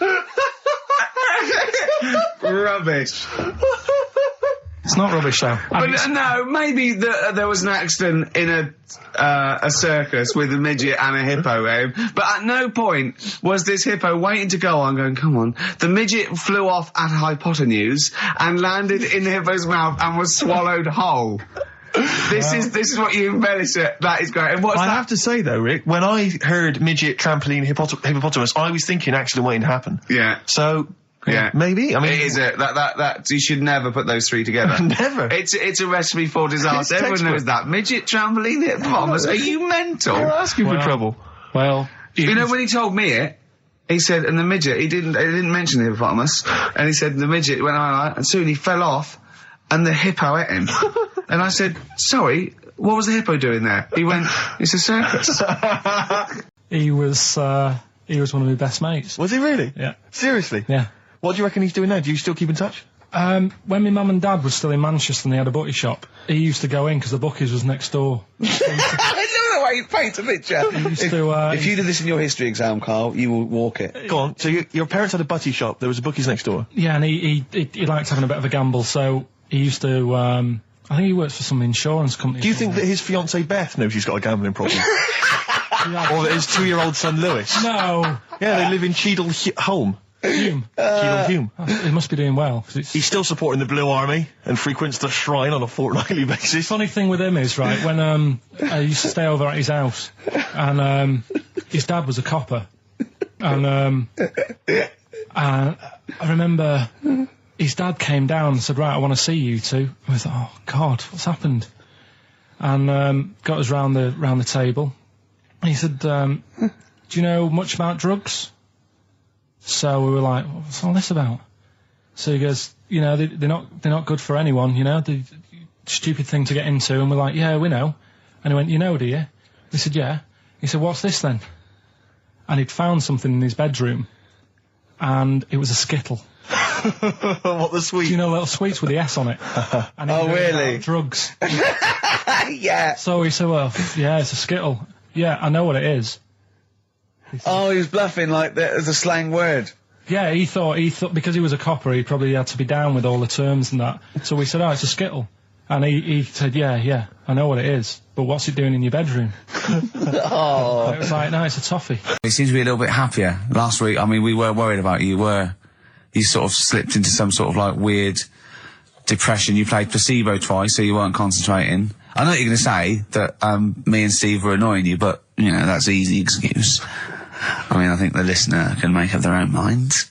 No. It's just like I say, though, it's like a murderer, right? He might not have done that if it was a different day, if the sun was out or whatever, and everything just happened at once that wound me up. Right, so it was like a crime of passion. You'd be let off because those sort of circumstances. You'd never put yourself, say, in a position again where you'd have two people trying to wind you up for, you know, the sake of fun and laughter for the public on a tin pot radio station between 1 and 3 every Saturday. Yeah, but you'd never do that again, would you? Last week it wasn't just for the listeners, it was for you as well, between 12 and 1, before we were even on the air. Why? You were winding me up then, do you know what I mean? Having a discussion. It's alright, I'm used to it, so it doesn't matter.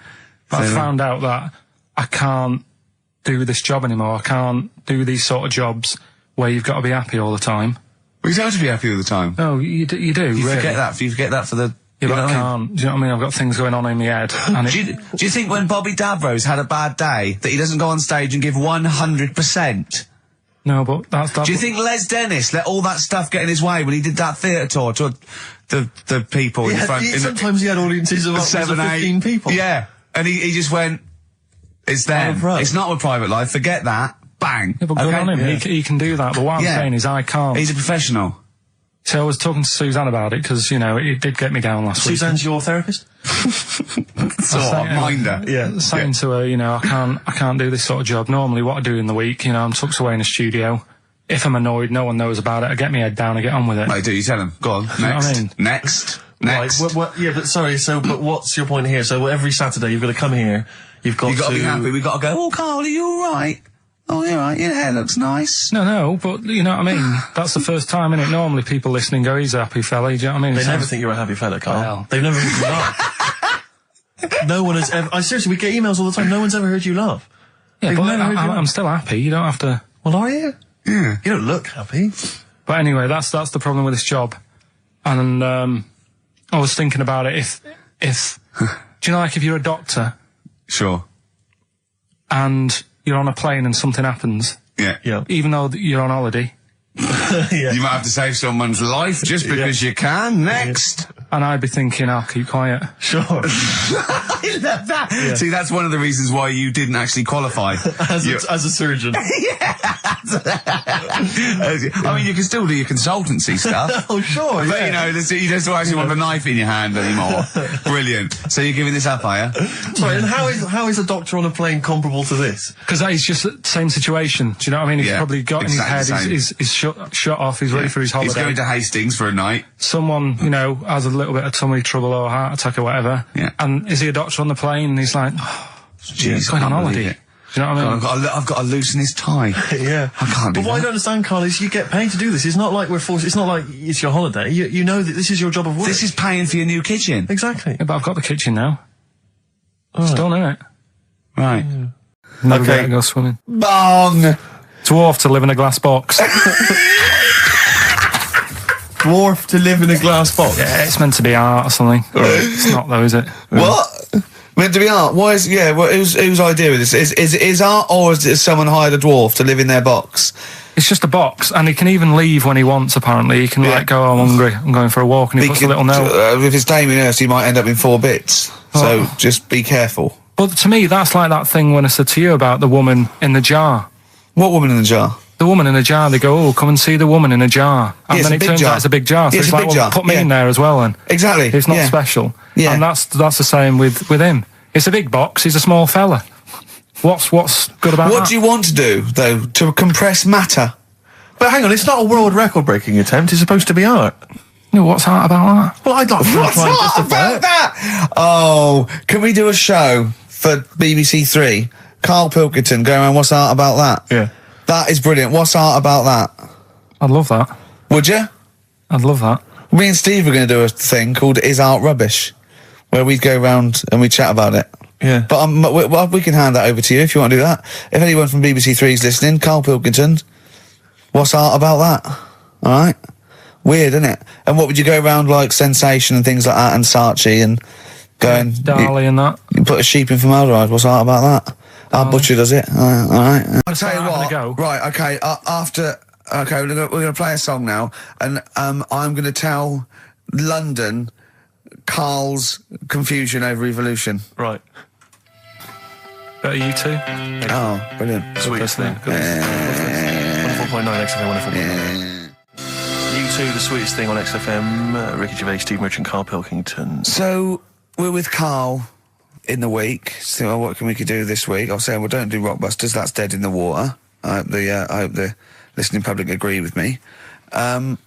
He's going, well, you know, I want to teach stuff again. Remember what I taught you last week? I went, no, no idea. Were you joking? I went, no. And it was, he went, Ivan the Terrible gouged out a fella's eyes. Yeah. He actually said Ivan the Terrible at the time. Yeah. So I can't remember. This was a man who had built something for Ivan the Terrible, and then but his idea of education is telling someone something that knows more about the subject than him, so they can correct him when he's telling them it. And so I said, well, I don't know. And he gets annoyed that me and you are dubious against monkeys who perform bank robberies. And he goes, but you believe in Newton. He doesn't know the difference. I was trying to explain the laws of the universe, right? It was going, what do you do? And so all I come up with, I thought somewhat interesting. You know when you tell a child maths, you say you've got 3 potatoes and you've got 4 potatoes. I have to do that with science to Karl. So I ended up saying, imagine you're in a shopping trolley with loads of house bricks. If you throw the house bricks out, you'll go the other way. He loved that. Right. He didn't you? Mm. Because I didn't know that would happen.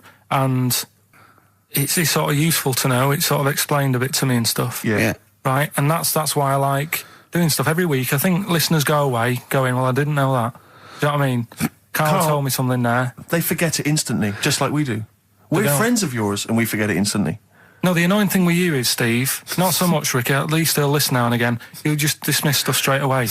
I told you loads of stuff yesterday, I taught you loads of stuff. But Karl, what you consider education... hang on, what you consider education, I consider tittle-tattle. Well... It's not education. Do you know what I mean? You seem to think it's education. It's just kind of gossip, stories you've sort of half read. Right, all right. Example of yesterday. Goldfish have longer memories than people think they do. Yeah. You said no, it's rubbish. No, we didn't. We said, where'd you get that from? Where'd you get really? information from? Yeah. There's not enough information there for it to be educational. Because what you've said is also longer than you relative. think. I don't know. Because that as a statement, it has no objectivity.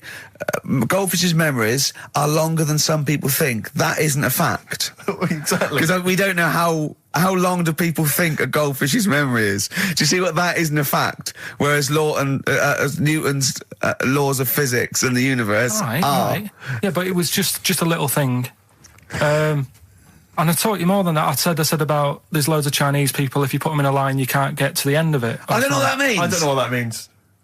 There's loads of Chinese people. We know that, but what? If we put them in a line, we can't get to the end of it. We just say there's about 1 billion Chinese people in the world. But what really annoys me is, right, I read something on the internet the other day, because I'm always trying to learn stuff. Yeah, no, you are. I know you are. Right? Yeah. And you're having a go at me because you're saying, well, what does that mean? Yeah, there was a report on, I think it was Ananova or BBC News website. It said, the world may end in 32 million years. Right, first of all, it says may, it doesn't say it will, and 32 million, who's going to argue with that?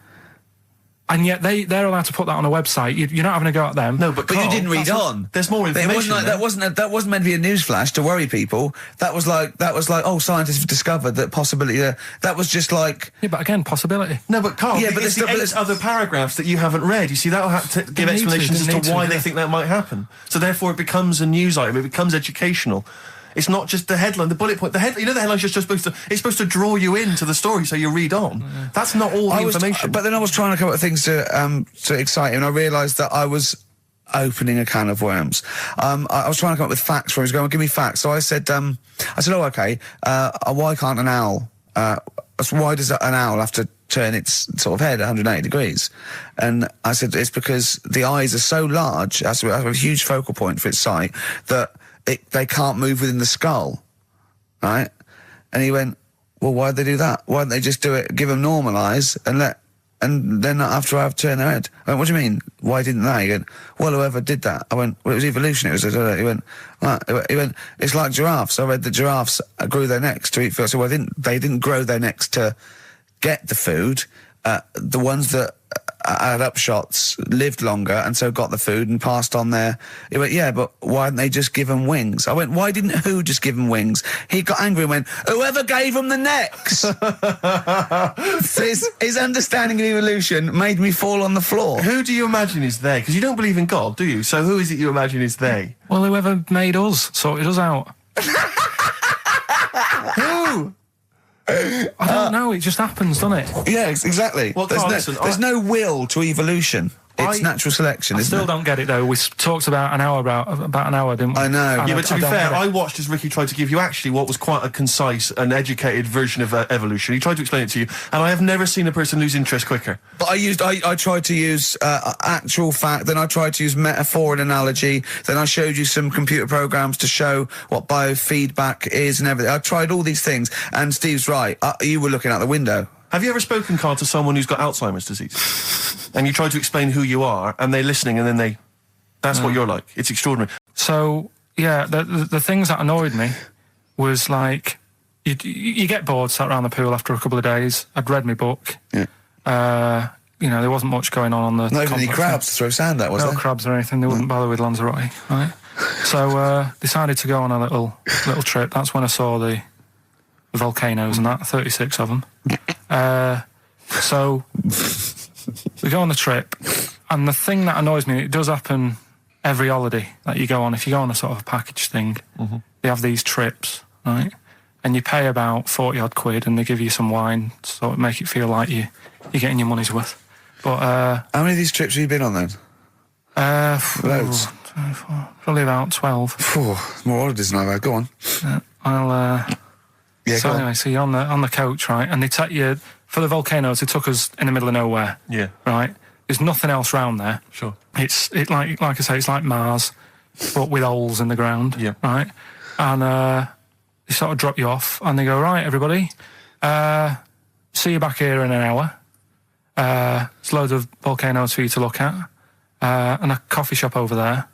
And you know for a fact, right, you don't need an hour there. You could just say, well, just keep the engine running, because I'll have a look in this hole, we'll get back on, give us 5 minutes. Don't need an hour. Absolutely. Yeah. Which one are we doing? do the bughead one. Right, well, the bughead one. Well, we've talked a lot about animals and that, haven't we, without heads.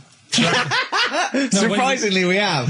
I think a disproportionate amount on it. If you're a new listener, this is the first time you listen, you'd be surprised. Yeah, we've done all that. We've covered worms, the way if you cut their head off, it grows back if you don't cut too high above its neck. We've covered the chicken, the fella who blinked. Yep. I can't go into it again. Right. Let's not go into it again. We've had the chicken with no head that lived for 8 months. Yeah. And we've had the cockroaches. cockroaches living for a week without an egg. Right, okay. Well, it's a bit more on the cockroach front, really. Right. They've found, right, that if you get a cockroach and you cut its head off, right, and then you find a cockroach that's still got its head, but it hasn't got any legs. Right. Right, it's not over for both of them, right? Because what you can do, you get the one that's got the legs, right, with no head, sort of running around. Get the one with the head, sit it on top of it, right. Get a little tube, Okay. so that the fluids. So is this auntie's go out of the Let room? him finish. This is like Blue Peter. Let him You could get this for Christmas. Right, you get a little tube, you sit that on top, so the bodily fluids are still running between the two. Right. The head of the one on the top will control the feet of the one on the bottom. Okay. What about Good. And will it continue to live? that? Yeah. Okay, you don't know that for sure, do you? That was just a question out of the blue he wasn't expecting. Well, what do you think of that? Good, yeah, it's great. Yeah, just a primitive nervous system that can, yeah. Did you expect us to be more impressed and excited by that? Did you fall off your chair when you read that? Did you literally topple off? Did you think you were going to be the Frankenstein of the insect world? Yeah. No, I just was thinking if they can do that, you know, With them, can they do it with humans? Because I also did a bit of research. Of course on. you did. Did you come to the sort of conclusion that apart from the moral aspect of it, that the human was probably more complicated than? Yeah, but do you know what I mean? Things move on, don't they? Do you know what I mean? Science, Rick. You know, I had Binatone as a kid. Now they've got PlayStation 2, and the difference in 10 years They is have amazing. found that if you lose your head, a cockroach can live normally on your body, but not the other way around. Your head on it cannot control its legs because it's too complicated It's for too your confusing. brain. Well, So, yeah. so listen, right? Okay. I just thought, to be honest, I thought I could do with a day off as well. Yeah. You know what I mean? I thought, well, don't worry then. Don't tennis. Yeah. No, but I was. What's wrong with your back then, Rick? I don't know. I think it's just age. I don't know. I don't get things seen to, so it's just been hurts when I tie my shoelaces. That's why I'm wearing clogs. It's so much easier. Drawstring trousers and clogs, you know. You used to go to the doctor a lot more, though. You don't tend to do it now. Well, I'm not paranoid anymore. I had two flashes when my mum died of cancer. Twice, I think, I said, there's a lump. Once I've been to the doctors twice with him. Yeah. Have you, seriously? I've seriously sat in a waiting room with him twice. Well, I just went for Your dear mum. you know, I thought, oh God, I felt them. I didn't need to do it then, did I? I naturally just touched my. But we should point out that Ricky's mother didn't die of testicular cancer. That it just No.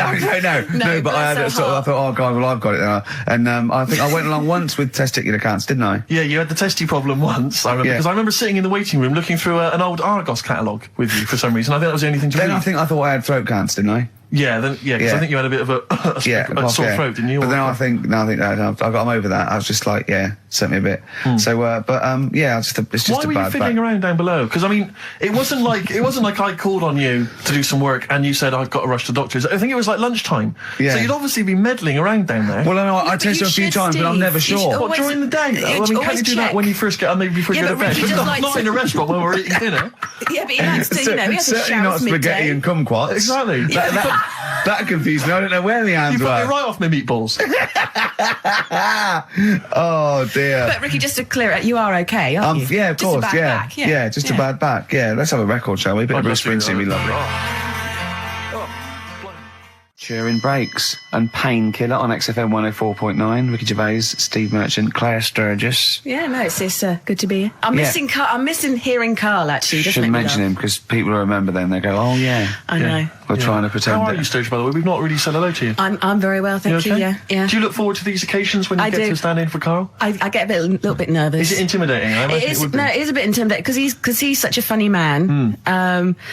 But you know, once I'm here, I'm okay. No, he is. It's not like he's doing it on purpose. It's you know what I mean? So He's a natural. at least you know what you're saying. yeah, that's a know, good point. Yeah, It's not good all. point. It's not all downhill, is it? No, exactly, yeah. I mean, No, it'll be fine. It's only an hour and a half to go. We'll be okay. Can we talk about Can we talk about the BAFTAs? I don't want to sort of go on about, with the awards and everything. I don't like to talk about it. Yeah. Claire, I mean, what do you want to know? What do you want to know? What do you want to know? How many you won? Or? Well, of course we. Well, I know how many you won. We're all watching, obviously. Not everyone does, though, Claire. I mean, how many did you win, Steve? You might want to remind What, in all, or what? What are you talking about? How many? Do you mean this year and last? 2 now, 2 last year, 4 in all. So it's 4 in all. 2 of those are Ricky's, specifically his. Yeah. No, Steve, what I really want to talk about was Ricky's white suit. Oh, yeah. Okay, well, listen. Classic. Well, let me explain. Well, never mind all that. One, it's actually, I bought it for a photo shoot because I'm doing this thing. I've got a DVD coming out in October, and I'm doing a spoof of the front cover of Thriller. So I bought a white suit, and I got it right.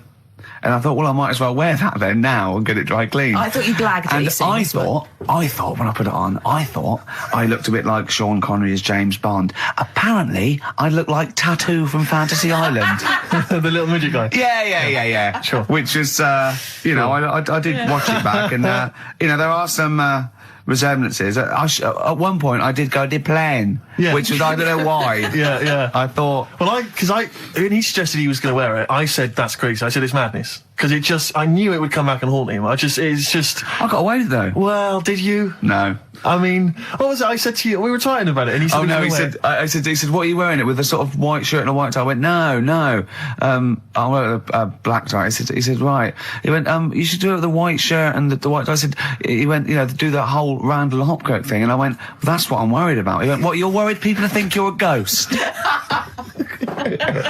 I mean, pathetic. I didn't think it was a good idea. I just love the way that if you're a celebrity, somehow you're allowed to wear nonsense, outrageous clothes because it's kind of expected of you because you're. But it wasn't mental. It wasn't like Graham Norton going in curtains or Jonathan Ross dressing up as Lawrence Bowen. It was just a white suit. But it's just that thing of I am. It's cheeky Ricky Gervais. Look what I'm wearing. I was worried there was going to be chocolate mousse though, or Johnny Vegas was going to greet me and throw up immediately. Yeah. It was sort of I had to keep away from people. And what you're sitting on. But I tell you what, I think it worked with Anne Robinson, didn't it? Do you think she winked at you when you went. She liked you. She just can't stop that. She's made it into a catchphrase. It's the best of. You've been voting in all week, sending your emails. So here's the clips that you wanted. All right, so here's the first bit. What's the best job you've ever had still, Karl? Talk like occupations. It is still paper round. Is it still the paper round? Yeah. That's ridiculous. No, it was good though. If you look at it, what I liked about it, you're your own boss. No, you're not. You're not your own boss. No, the news agent is your boss. All right. But then once you get out and you've got your papers and that, you're on your own. You want as long as you deliver the papers exactly to the places he said you are in the time he said. Yeah. It's freedom, isn't it? Any jobs you wouldn't do? I've just thought of one that you wouldn't do. Go on. With your sort of mild homophobia. Well, I'm not. Proctologist. What's that? Basically sticking your finger at other people's arses. Right, well, I wouldn't do that, no. Why have you got to do that? What do you mean, why have you got to do that? Why does anyone need that doing? Because they've got to look if they've got an arseache or something. Which trainee doctor makes that their speciality? Do you know what I mean? That must be, right, we got a place for proctologists, and it's you, Meadows. You came last. Oh, seriously, what? I'm not the arse doctor, am I? Yeah. You came last. Oh, I'm a bum GP. I can't believe it. Yeah. You got to, I can't believe this. Yeah. I remember, Three toes. Yeah. I've sort of got hair all the way, but then it just runs out where it should be. On the top of your head. Sure. Yeah. Is this part of the reason why you're always uncomfortable about, being nude or around naked people? Is that partly the reason, do you think, because you look so grotesque? Well, when I'm on holiday, I don't really like wandering about without a top on unless, it's a quiet beach or whatever. Sure. So what would you normally wear? Need. I just have a nice sort of light, summery, sort of linen shirt, maybe, just a few top buttons open. Yeah. But I don't like... The naked body isn't that nice anyway, is it? You know what I mean? Whatever it is, if you're a cat and you're shaved, you don't look that nice. Do you know what I mean? But with I think you'll find a cat is naked even with its fur on. Cats don't wear clothes. No, but what I mean is, a bald cat isn't that good. You know it does me head in that I'm bald. I'm not, I wish if I could have hair, it would be nice, but that's life. Would you prefer animals to wear clothes like Mickey Mouse does? Or Goofy? You know that I don't like nudist and all that. We've done it. But don't you think sometimes you could sort of maybe fancify a little bit, if there was such a thing as an ape salon, and there isn't, Karl. there isn't, right? Would you give a orangutan a trim, maybe sort of his hair? Because some of those look like they're going bald, but they've got a comb over, they don't should they? just have a shave. When it's like that. That's what I did. Just take it back. And the underarms as well. Yeah, they've really got a lot of underarm hair. Even the women ones. Really? Yeah. That's disgusting. I know. I don't know. I don't even know where they breed. I don't know how they laid some of those horrible old hairy ginger orangutans. Yeah, they are particularly grim, some of those. I know, yeah. The big ones. I know. Ginger ones. Yeah. They can't be happy, can they? What is that? Where did that happen, the ginger thing? Why do people give them, like, hard time and that? Well, you just gave them a hard time then, so why did you do it? You were just buying in, were you, to people do sort of give... I don't understand why, but ginger people get quite a bit of stick, and I've never understood it. No, well, it's just, I don't know why. They do, though, don't they? I don't know, it might be historical, it might have been because... I'm sure they don't everywhere in the world. I'm sure it's probably... Oh, they are. They're always... I've said to you about even, like, ginger cats, they're always fat, because they're sort of sick of it, probably. Play a record! Wait. Ginger cats, what do you mean? When you see a ginger cat... They've been eating, like, because they're upset, fed up and they've been bullied. You never see, like, a thin, happy ginger cat running about. It's always overweight and looking a bit fed up. It's just a good point, isn't it? I wouldn't say it's a good point, Karl. It's a point. So last week, the Chinese don't age well.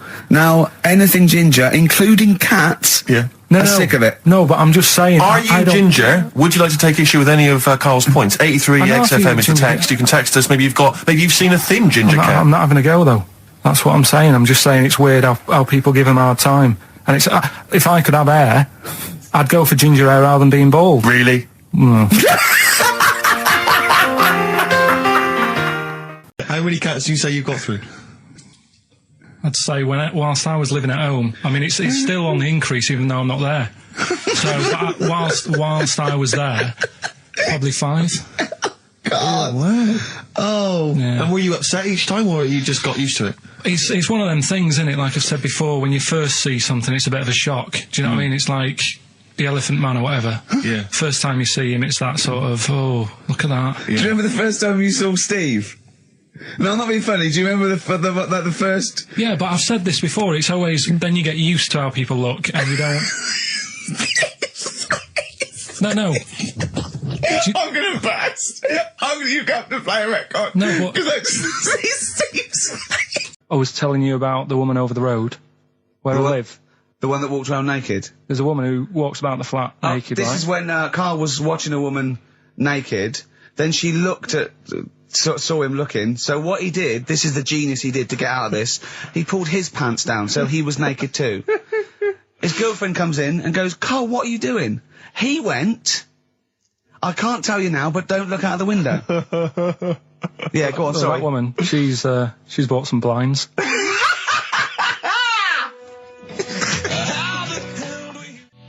Nickelback, someday on XFM 104.9. How old's the bloke from Nickelback? He looks about 40. It reminds me of, you know when a kid's made up a fate to look like a lion? Yeah. Do you know what I mean? It's like the Wizard of Oz lion. Yeah. But, you know, good tune. No, I'll be controversial. I think rock rules the world again, Steve. Well, I would hope so, mate. Do you know what I mean? Are we going to hear some rock later in the show? We're going to hear lots of rock. Excellent. In fact, I might even play a little bit of Rainbow. Blimey. Just to, you know, rewind. We've got the darkness, but Sure. I want to remind them where it all came from. Yeah. You've heard the Liz. Yeah. You're going to hear the bow. Cheers, mate. Thanks for that. No, just high five. Yeah. So, Karl. Yeah, keep it real. Here we are then. Oh, Back. incidentally, before we carry on, I just thought, it's weird, I was reading some of the fan emails and stuff we've got, and one of the things a lot of people like, it divides the listeners, is your laugh. It's interesting. Some people love it, they find it infectious, they find it adorable. I mean, close up in a small space, like a kitchen or something, it's annoying. Like, Karl was annoyed, because I squeaked in his ear earlier, didn't I? Sure. Why did I laugh? You on the toilet? I think I squeezed his head again, didn't I? And he said, no, it's not 1 o'clock He doesn't like the squozing. The squozing head. Yeah. But it's the squozing one. The funny thing is, right, we were out a few weeks ago with a mate of mine, right, and he went to squeeze me head, right, give it a squoze. Sure. And I was like, don't do that. You know, I don't like it, right? And Ricky said to me, mate, yeah, he doesn't like having his head squoze. As if it's like Marmite. As if some people love it. Yeah. And some people hate it. Sure. Yeah, okay. Well, anyway, Yeah. there was a little taster of the laugh. That was more the kind of deep, throaty laugh, the belly Yeah. laugh. But there's that kind of high-pitched squeak that you do. When I've got to sometimes. get air out quickly, because Exactly. I'm going to burst. Sometimes I laugh so much that my liver and all they try and get out to it, so I have to get it out really fast, like a siren. Right. Do you know what I mean? Is that how you explain the fact that you're quite fat? Yeah, That's just laughter waiting to come out. Yeah, Every time you laugh, solid. you become a svelte young thing, like Brett Anderson. Oh dear. Well, anyway, it reminded me of the game that you and I used to play in our very early days of XFM, when it was literally Make Ricky Gervais laugh. Make Ricky Gervais laugh, which was a great game. I think. I remember the first one. It was that fella drinking a pint of beer. Yeah. I remember Yeah. the very first time. It yeah. never. I tell you what, it's You not know what great. though? Ant and Dec do it now. They actually. It's very similar to Make Ricky Laugh. It's called Make Ant Laugh. Interesting. So many of our great ideas have been stolen. Yeah. Or stoled. Stoled, yeah. And anyway, I was looking through the paper in the week, and there was a picture which which I think might be a Ricky Gervais, Make Ricky Gervais laugh. I don't know. Again, obviously, it doesn't really work for the listeners at home, but I'll try and do my best to describe it. Can we stop saying my name because it's like a Dave Gorman project? Can we just stop? It's getting. Let's say a word often enough, it doesn't mean anything. Yeah. Let's stop saying Ricky Gervais. Well, what we're going to refer to you as. All right. Well, Make Patty Laugh is a new game. I'm trying to get one of those squeaks of a laugh. I'm concerned because I know. I'm not a monkey. I'm not Sure, you're not a performing monkey. No, okay. I know that. Right. But anyway, let me just briefly summarise the story for those at home. Okay. The headline was Mum 48, a mother of 48 seduced boy of 14. Well, that's not funny. Not her own boy, obviously, but a neighbourhood child. I don't think it's a funny story so far. He said Grand Lana Allen, 48, led him upstairs and undressed to her waist, then took his trousers off. Okay, bear that in mind. This is a quote from him, right? Bear in mind, he's a 14-year-old boy, he's quite excited about this. He says, then we had sex, it was every boy's fantasy. Alright? You're going to show me the picture of her now, aren't you? So it's a picture of her. Oh, this is not... Bear in mind... This is... Okay. In his own words, Rick. Right. In his own words, this was every boy's fantasy. Okay. Here's the picture. It's a silent laugh. He's collapsed on the floor. I wasn't expecting that. I was thinking it looked like a fat man. I was not expecting that. Oh my god. Oh god. She looks like the drummer of Iron Maiden. She looks a bit like Lemmy. But I tell you, she looks like reminds me of most. Did you see I those? think they've got one with a fag on as well. No, I know. It's just that's all of them out of makeup though. Carl, have you seen Every Boy's Fantasy? You should see. Oh god! Oh, Have a look, Carl. oh god! How old is she? 48. Oh god! Oh, 48. That's lovely. Nothing wrong with that. I'd say if you weren't lucky enough to see the picture, she looks just like the oldest man in the world. His photos on in newspapers and on the web for a while. He was about 135 or something. Hang on a minute. Yeah, Carl. Yeah, look. It's, Carl's got a theory that Chinese people don't age well. This man was a Chinaman, right? And he was 120 or something. Yeah. Did you see a picture of him? Yeah, he's still alive. No, he's not. No, He's no, dead. is he not? No, He's he dead. died at 120. So He said 120 or something, but makes you wonder. What makes you wonder? Well, because they don't age well, I think he's using that. what He's probably about 37.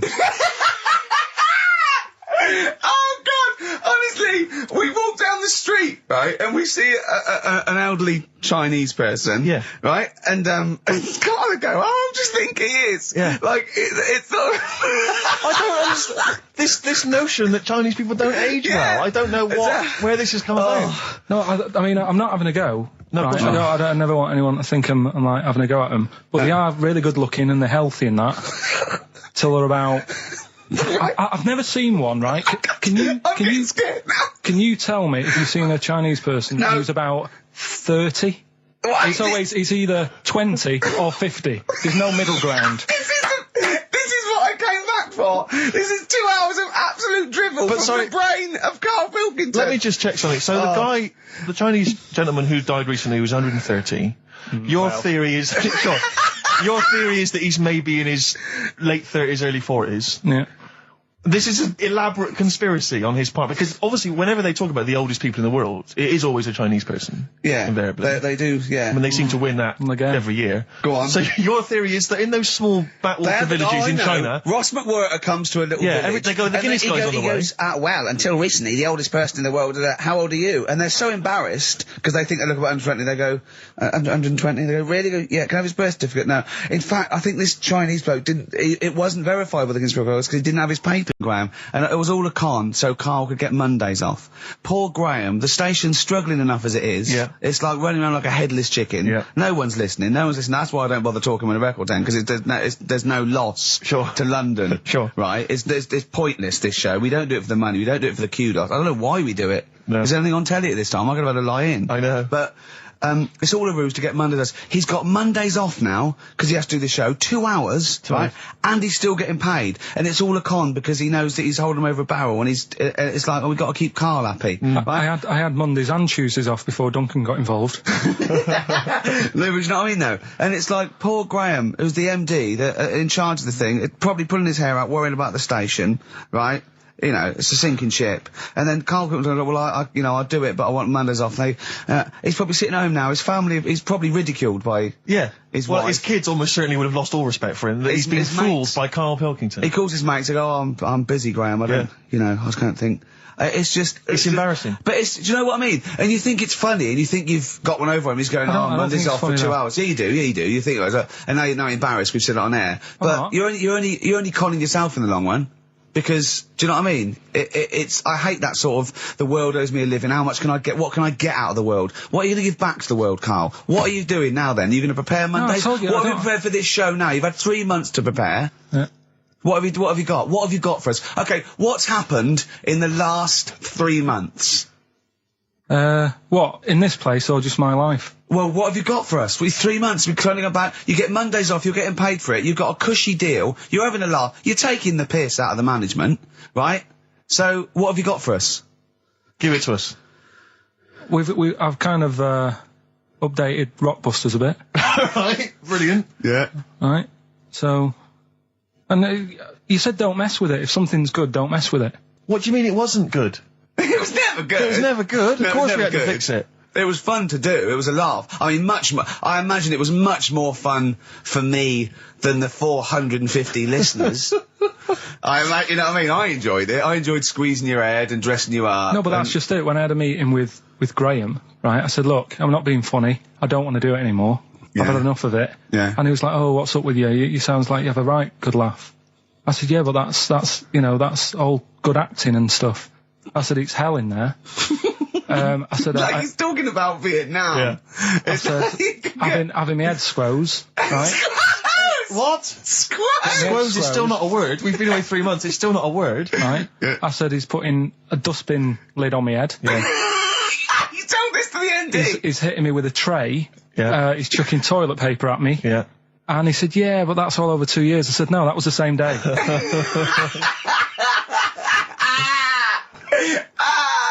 Okay then, what has changed in 3 months? They're listening, they've been listening for 6 minutes now. Come on, give us something. Bit of Nickelback. What's happened in 3 play a days? record and let him 3 months? What, in my life or in here? Nothing's happened here, nothing's changed here. Right. But, I don't know, do you know last time we were on? Yeah. Right? And, I was telling you about the woman over the road, where I live. The one that walked around naked? There's a woman who walks about the flat naked, This is when Karl was watching a woman naked, then she looked at... saw him looking, so what he did, this is the genius he did to get out of this, he pulled his pants down, so he was naked too. His girlfriend comes in and goes, Karl, what are you doing? He went, I can't tell you now, but don't look out of the window. Yeah, go on, sorry. That woman, she's bought some blinds.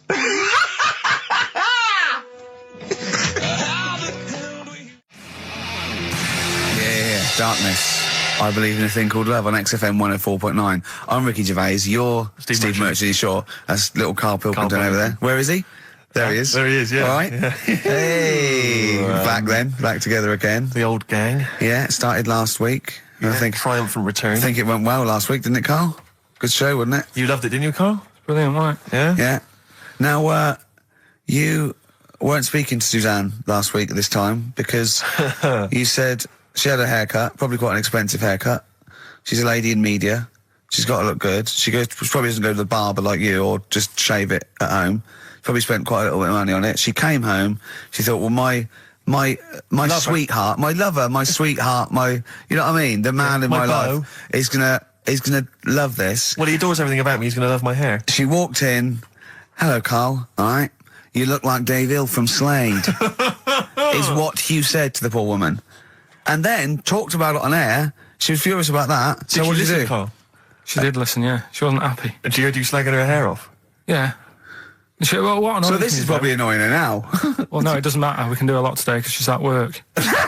So, and of course, no one's going to tell her. Let's have a chat about a fat arse, shall we? Hold on. Oh dear. You are in so much trouble.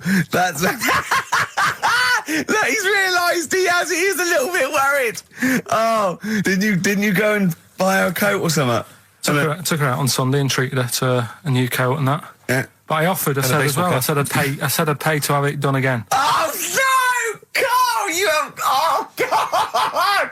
Oh my Christ! So she listened to the show. What did she say? You got home. She'd heard you slagging her hair off. Imagine that. He thinks that's a good thing. We've won the polls. Brilliant. What are we doing? Well, you can have facial surgery now, love. It's sort of like it's just Christ. You offered to have it done again. Unbelievable. Yeah. But I got home and she's like all being moody with me, right? Yeah. You thought something's wrong, so you must have listened to the show when I was slagging off her hair. His first thought was she's probably looked at herself in the mirror. She agrees with me. Yeah, that barber's been round again. Yeah. And she just said, "Oh, that wasn't very nice of you, was it?" Oh. So I just said, "Hang on a minute." I said, "That's what we do on the show. When I'm slagging off, Chinese people looking old or whatever, I said, you never interfere." Sure. I love the fact. She's got to get her priorities right. I love the fact that she's in the same queue as a billion people you've never met. Yeah. That's fantastic. She's in the same queue. Well, look, you didn't complain when I was because slagging off. Karl, I don't think Karl has ever admitted he might be in the wrong. Ever. Certainly not to you or I. So did you admit... That is so true. Isn't it? That is so true. He's never admitted that he might be in the wrong. So did you, in this instance, agree that maybe you'd overstepped the mark? No, I just said she took it badly. Do you know what I mean? It's only a haircut. Yeah. Yep. See, you haven't seen it, so you can't start interfering on this one. No, okay. No, I haven't seen it, but I very much doubt she looks like Dave Hill from Slade, who, if unless I'm mistaken, used to cut his hair with garden shears blindfolded. Well. So, you know what I mean? And did her teeth stick out when she started speaking with a Brummie accent as well? I've got used to it now anyway. So, and so did you bought? So at some point you came crawling back and you said, "Do you want me to buy you a coat?" I just said, "Let's leave that. Let's go out and have a good weekend." Sure, but get your hat before we go. And treat her to a new coat and that. It's a nice coat, so people will look at that rather than looking at the head. So does it do flash? It's got obscenities across the back. If anyone who knows Karl's girlfriend is listening, tell her. And maybe you're a work colleague and you're listening to the show. Because I think this is terrible. Get her to phone him now. Get her to phone him now. I mean, forget her phone on the XFM number. What's the fat ass complaint line? Because you are in deep shite. That's Michael Stipe and his boys from Rapid Eye Movement. Bad day. I hope you're not having a bad day. It's Saturday, it's 1:05. I'm Ricky Gervais, with me Steve Merchant and Karl Pilkington on XFM 104.9.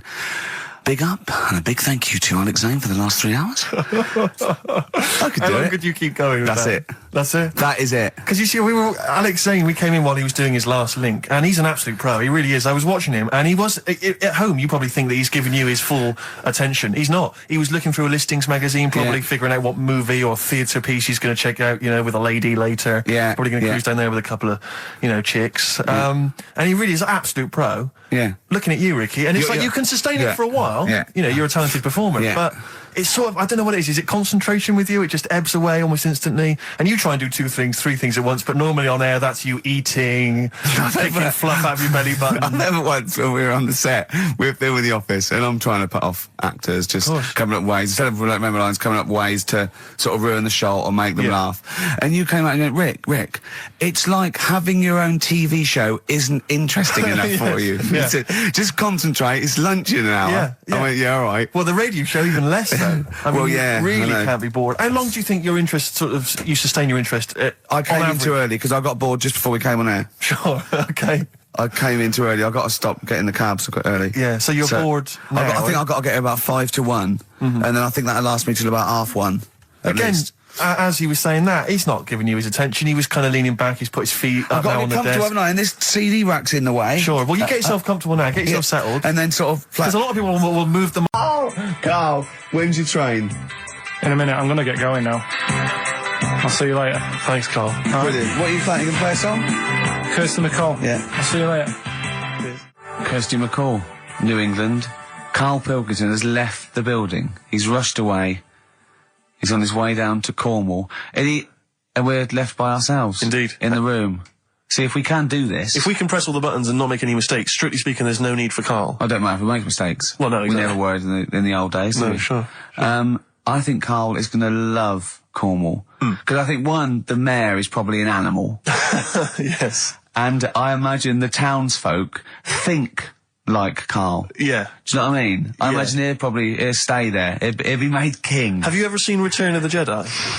In Return of the Jedi, the Ewoks, the little furry creatures, they see C-3PO, and because he can talk and he can speak their language, they actually elevate him to godlike status. What are you doing here? Hooray! He's back.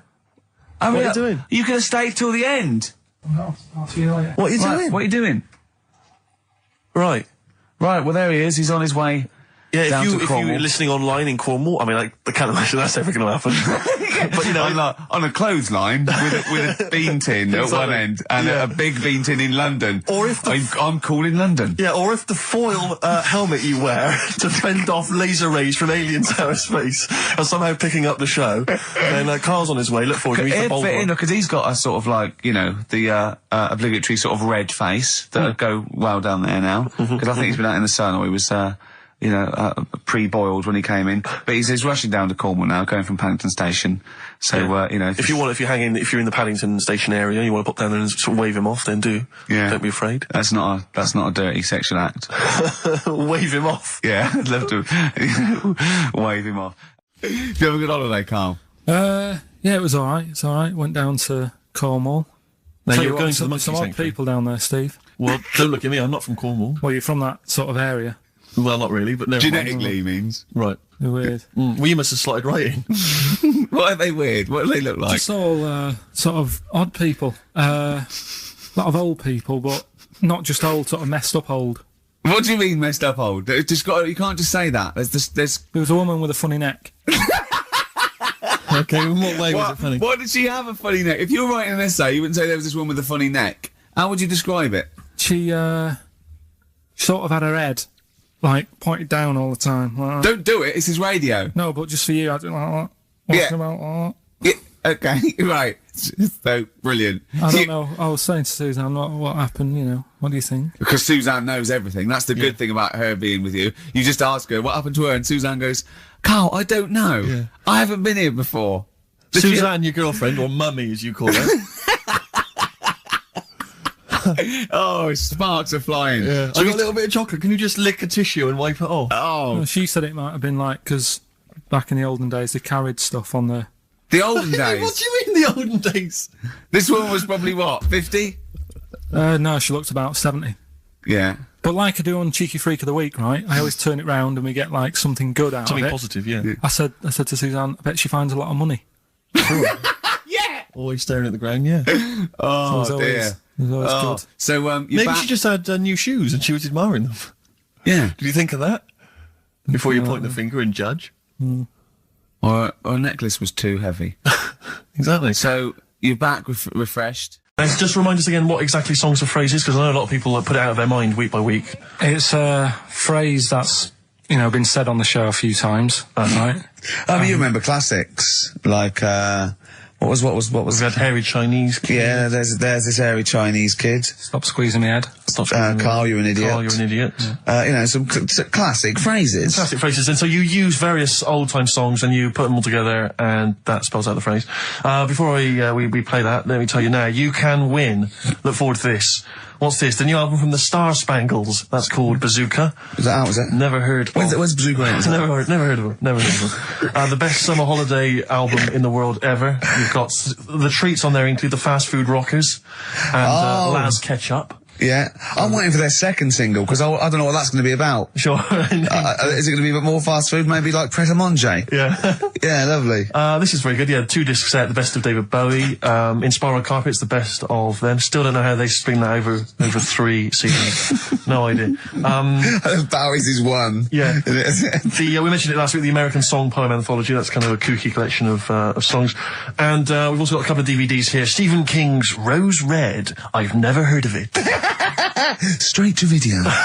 Yeah, made for television. Yeah. Will never be seen at the cinema. And I'm sure there's a lot of nerdlingers listening, so they will be loving Richard Dean Anderson in Stargate SG-1.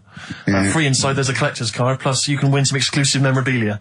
Brilliant. So I think a pair of their... Right, all you've got to do is listen to these, 13 songs, probably, to a well-known stupid phrase. It's only seven different songs, right? Well, just get the most you can. Just be rough. Artist or song, it'd do, right? And the phrase is about me dad nicking from telephone boxes. Right. You got to give them a clue because they've got to know what they're listening for. It's hard enough when you know. Daddy's never going to stop robbing from. Cheers. Sweet. Feeder. Just the way I'm feeling. XFM 104.9. I love that. Karl, you're panicking. You've just remembered a song from your childhood, and I don't know what you're talking about. But I'm going to give out a number. Please take this number down if you can help, Karl. It's 08700. 800 1234. Right. I'm not that bothered. We were talking about a track from the 60s. Yeah. Mighty Quinn. Yeah. And it was on the same compilation. My dad had a tape in the car, and the tape was always on in the stereo thing in the car. And I used to sort of sit through all this stuff I didn't like, but knowing that coming up soon was a song about a monster with purple eyes. It wasn't Puff the Magic Dragon. It wasn't that. A monster. There must be something else about it that give people. Do you remember a chorus or a few lines? It says something like it was a one-eyed, it had big eyes, purple, and it eats people or something. The big-eyed purple eater. Wasn't there a song called something like that? The big-eyed purple. And it was a hit. I'm sure there was a song which is something like the intergalactic purple eater or something like that. It's a novelty song. Rubbish. What, by the Bonzo Dog? Yeah, it's that sort of thing. Yeah. I'm sure. Well, if you know what Karl... Look, the telephones have gone mad! Yeah, we'll find out in a bit. I mean, I'm not that bothered. I'm not going to buy it. It's just that we were talking about songs and that. It'll be good to know who it was, but... Yeah. Right, Rockbusters. Okay, now how long... Where did you get the phone? What, do you want to just answer Well, that? that's the phone, so just answer the phone. See what it is. Just see someone's... Hello? Hello, mate. All right. Yeah, that song, I don't know if it's by, or is that what you want? That's the bit I wanted, really. What's the name of the song? Well, you know how it goes, it's like, Born Nights on and Dawn at a Bibbly. Yeah. Oh, yeah. Sorry, I don't think you've helped much, though. You can't remember what it's called or who it's by. Well, no, I mean, I know the tune, but that's about it. But he's done well. Steve, he's done well. He's given up his spare time to call in and sing us a song. Don't diss him. Rick, I'm concerned he's just only marginally remembering it more than Karl is. It was actually in, I think it was in the Blob. No, it was in something like the Blob, actually. I think Steve McQueen was driving away and it was running in a sequence. This is so very familiar. Thanks very much, mate. See if we can get a title off someone. And XFM. Hello, yeah, I know the name of that tune. Go on. It's the Purple-Eyed People Eater? Yeah, that sounds about right. Brilliant. Who is it by? Yeah, well, I'm just at work and... Who is it by? It came to my mind. Do you know who it's by?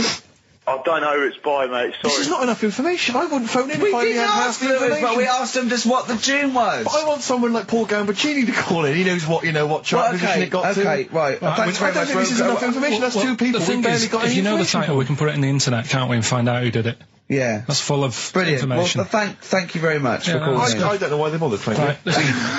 Sorry, no, I mean, I just think if you're going to bother to call in a radio station, have the facts. Have all the facts you have. He hasn't got the facts, and he runs the radio station. He doesn't run it. They keep him here like a mascot. He's like a pet, isn't he? They have him running around the office. God. Now listen, it's Rockbusters. I've got the prizes here. Rick, I'll be honest with you. I mean, we've given away some shoddy stuff in the past. This is the worst collection. Is it? This is really scraping the bottom of the barrel, Carl. I mean, hold on, the how phone's many going more mad. of these can we give away? If you're still phoning, hang up because we're not going to bother anymore. We're really sorry about that. Maybe email us or something. Lonesome Day by Bruce Springsteen from his new album The Rising on XFM 104.9. Ricky Gervais, Steve Merchant, Karl Pilkington. Foreman just phoned in and said to Karl, stick up for yourself. Don't listen to that Merchant. He does my head in. He's so arrogant. I don't think I'm arrogant. I think I'm mean. Yeah. I just think I'm sort of objectionable. I don't think it's arrogance. I think it's sort of nastiness. Yeah. I'm just not a very nice person. But believe me, I'm not arrogant. I think I'm pathetic. We've had a lot of emails saying, could you bring back White Van Karl? Oh, yeah. Which is that section of the show where we ask the questions that the Sun asks someone else, random punters of Karl. But sadly, recently they've got very politicised and very kind of basically a little bit depressing. So there's not really anything appropriate. Supergrass, Seen the Light, XFM 104.9. We're a little bit worried. We might have a technical hitch here. We've had no emails, and usually we get loads and loads. So we're worried it's us. Can someone send an email? Well... Yeah, just a test email. Yeah, but we won't know if they have or not. They might just be ignoring us. No one might be listening, Steve, so this isn't proof. I guarantee there's at least one person who would send an email. Maybe if Dickie Anderson's listening, he could do it for us. Anders! Do us a favour for all the pleasure we've given you over the last few years. Ricky.gervais@xfm.co.uk. If you haven't heard the Rockbusters, might as well give them out. Well, let's check the email's working before we do that. Yeah, otherwise it's a complete... This whole show has been a sham and a farce and a waste of time. Well, I think they can take that as read. Well, listen, still to come, right? We've got the monkeys thing. Oh, chimpanzee that! And when I was out last Sunday, right, at Johnny's birthday party, Steve was there. Yeah. Got talking about stuff. And a debate that we didn't really finish cropped up. It blew your mind, didn't it? Amazing. Oh, I know about this. Steve told me. This is the infinite amount of monkeys. Or a monkey with a typewriter an infinite amount of time would eventually come up with the works of Shakespeare. Yeah. There was no debate. It's a philosophical, mathematical problem. There's no debate. It's true. It wouldn't happen. No, listen, Karl, listen. Infinity sorts it all out for you, right? An infinite amount of monkeys at a typewriter, right? They do everything. They type everything. Infinity just sorts it all out for you. There's no getting to it and they're going, oh, well, let's have a look what they've done. This one's come close. Did Romeo and Juliet. It would do it all. It would type everything ever possible, conceivable. Yeah, but... It's a mathematical... Well, we've heard your side of the argument, Rick. And I'll be honest with you, it's a persuasive one. But let's hear Karl, because he heard about this in a pub last week. Yeah, so what's your problem? What's your problem with it? What's your problem with it? Well, first of all, right, you're saying it's a load of monkeys. It's not just one. This is what I was talking about Time Out. I said something about in Time Out, and he went, yeah, do you read that? I went, yeah, I read it, I get it every week, yeah. He went, there's no point though, is there? Because it's like a telephone directory. You know, if you want to look something up, you look it up, but you'd never sort of browse the telephone directory. And I went, that's an interesting point. He went, although I did. When I was in Scotland, I just looked up how many Macs there were, and there was 42 pages of them. How bored are you in your hotel room in Scotland to suddenly start working out how many people start with Mac? Were you sat in your room? There was nothing else that you could think of to do? I've been working. It's when we did the show from, XFM did some stuff from Edinburgh. Yeah. You were sat in your hotel room? Sat in the room, waiting to sort of go out and get some food and that.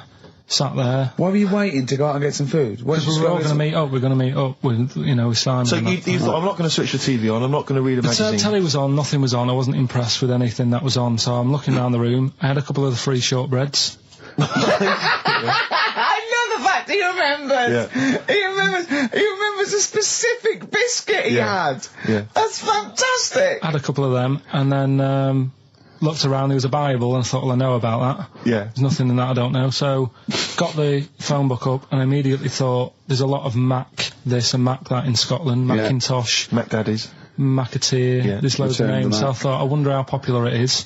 I wonder just how popular it is. 42 pages of Macs. Did you count how many pages there were? Yeah. Did you just work out from the numbers on the bottom of the page, or did you literally count? No, I counted. Right. And how many do you reckon are on a page? There's a lot in there. If someone could tell you approximately how many names they get on one page. How long did it take you, this whole procedure? What, the counting? Yeah. Not that long. No, It's just got 2 pages. It's not that much. They're all And together, what did you luckily. do once you digested that information? What did you do with that information? Did you tell Stored people it, when you haven't went? I? I mean, look, how long ago was the Edinburgh Festival? I stored it along with the biscuit.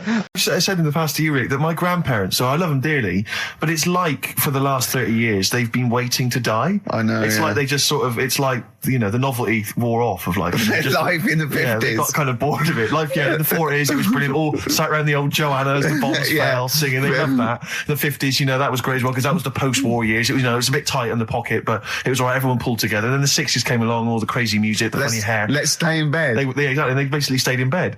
And it was one Christmas when my grandmother said to my dad, what do you like for Christmas? What do you fancy for Christmas? And this must have been, I don't know, 20 years ago.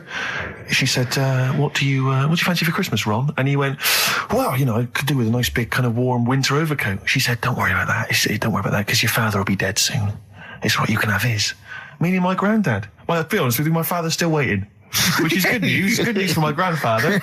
Less good news for my dad. He's freezing. He's freezing. He finds out, how is he today? He's fine. Oh, okay. Oh, I'm freezing. It is such a weird mindset, that. I think it's that, to me, is what sums up people from that older generation, the 40s and 50s. And it seems to me that you've got that kind of mindset. It's like you were born in the 30s. And whenever you talk of your childhood, it's like you had like a baked potato to take to school. And a hoop and a stick is a Christmas gift. The other thing is, I think that that sort of generation, it seems that the man is dependent on the woman. There's a total dependence. Oh, absolutely, If she dies, he's done. Yes. He's done for. He'd just pine away. If he dies, she's got 30 years of pottering. Absolutely, yeah. Do you know what I mean? Yeah, and going to, like, you know, the youth club and the church. I know what you mean, yeah. It's sort of like that. It's sad. Of course, it's sad for them, but it's sort of not the end of their life. No, sure. And it sort of is the other way around. I don't know why that is. Yeah. It's terrible. That's a little melancholy thought for I know, Christmas I've really time. brought it. You brought it down. You've brought it down. I've brought it. This isn't a nice show at all. This is terrible. Well, we're going to have really people wanna make just it killing themselves. What? Well, I didn't really want to make it a Christmassy type show because I don't really like it. Oh, he's done it again. What, you did Christmas once, didn't like it? No, my dad always said... Oh, right, steady on. Dad said Christmas morning was for, like, you know, for me. So he used to stay in bed. So he never... That's brilliant. That's a great thing to say, isn't it? Yeah. Christmas morning's for you. Run wild. Do what you want. Just don't bother me. I'm going to Honolulu for 2 weeks. That's great. Dad, it's Christmas. Do I have to do anything? No. So my mum used to get up because she used to like to see my face light up, you know, when I open my presents. And then... to give fireworks. And then... then I'd have to go to my bedroom from about 6 o'clock onwards because, like, my mum and dad were into having big Christmas parties and I wasn't, like, old enough to go. Right. So they'd say, right, you know, you've had your fun there, you go up to your bedroom, stay in there. Really? Yeah, I remember one year, right, I got a train set, that's what I wanted. Yeah. Right? It's brilliant. Playing with it all day. I thought, I don't mind about the party, I'm happy staying up here playing with this. Brother comes in, he's had a few, right? He's going, yeah, give us a go on your train. How old is he? He's a bit older than me, so he might have been like, let's see. Well, let him be 18. Yeah, probably about 18, 19, And how old something were like that. I had a train set, so I don't know, about 14. something like that, right? So I'm playing on that, loving it and stuff. And then he comes in and goes, oh, give us a go. He turns the transformer up to like 14. He went really fast for about 5 seconds, broke it, and then he went back downstairs. Wow. So Christmas, I hadn't even got to Sounds Christmas like Day. the Conservative government with British Rail. Satire, that is. Rick, I just thought that there's satire. If there's any satirical shows listening or it magazines... doesn't work in any way because there's the analogy falls down apart from there being a train. Think it through though. British Rail was trains, and the government broke the trains in many. Well, they didn't break them, like not officially breaking them, but they. It does work. It's perfect. Oh, I'm very pleased with that. And I can't. And no one's asked him to be on. Have I got this for you? It's weird, isn't it? Because it's strange that when you've got a satirical mind that's as quick as that. Yeah. All and right. he's broke your little train set. So what did you do? I just like watched telly and had some sausages. I bet you were happy with that though, weren't you? Oh, it's a bit annoying though, isn't it, when your main present of the year has been broke. And did it ever get it fixed? No, that was it. Put away. I'm intrigued why your parents wouldn't let you come and join in the festive fun. Was it like really debauched down there? Was it like eggnog everywhere? Well, no, but I mean, that's fair enough. 6 is a little bit early, but I just think, if you're a kid, he had his fun, put him to bed at 8 maybe. And Do you think so on Christmas Day? I thought that was a day for family. Well, not if there's a party going on. And Well, don't have the party on the Christmas Day. Well, that's another option. Yeah. Your parents are weird, aren't they? A strange breed. Well, I think that was the year, right? You're talking about buying presents and stuff. I think I did treat my mum to. I didn't buy my dad anything. I think that was like when I got a bit older, I used to get my dad something because he wasn't that bothered anyway. No. So, got me mum. There was a cheap shop, right? Use Rooster's Pride Cock Soup as a snack with crackers or toast. Still think of a normal knob. An appetizer, again, or a soup base. That doesn't really work as an Indian. No, That's disappointing. We'll work on that, though. The darkness growing on me on XFM 104.9. Going well, isn't it? I've enjoyed it so far. It's been a bit naughty and everything. Yeah, it was a bit smut. Nothing wrong with that. No. I was on the way in today, right, Steve? Mm-hmm. Walking in. Always walking in. I get left early and stuff. I like to get in early, get some bits done, that. Yeah. Monkey News, songs of phrase. That sort of thing. And living in London, right, there's a lot of shops that open early and stuff. Do you know what I mean? People say that's a good thing about London. Yeah. It's almost like 24-hour city and stuff, right? I'm walking in and there's like, you've got your news agents open. Obviously. Selling newspapers and that. That's good. They've got to be open early. Yeah. Then you've got your coffee shops, your Starbucks. Have a cup of coffee in the do you know what I morning. mean? Yeah. They're doing well in the morning. Yeah. Then you see like the odd restaurant and you think, well, maybe they sort of got the doors open, but they're preparing for lunch. So you think, fair enough. Yeah. I'll let that pass. Yeah. Carrying on walking down the road. Bondage shop. Open. Sure. About 10:30. Yeah. Busy, was it? There's a couple in. Really? Some good offers. About 10:30 for a bondage shop. I'm assuming if you're into bondage, though, you stock up at any time, day or night. I mean, you don't. Yeah. Well, I assume it. I suppose you get up and you go, I've got nothing on. I need to be a bit tied down. Yeah. I need some rope. These clothes are too baggy. I need more belts. Oh, God. I need more straps. Yeah. Get some rubber on my face. Weird, don't it? What were you doing in there? So just having a browse. But, so a bit worried really, because the things that I've noticed this week like that's probably a little bit small. You've brought your soup in. I just found it out there. Sorry, yeah.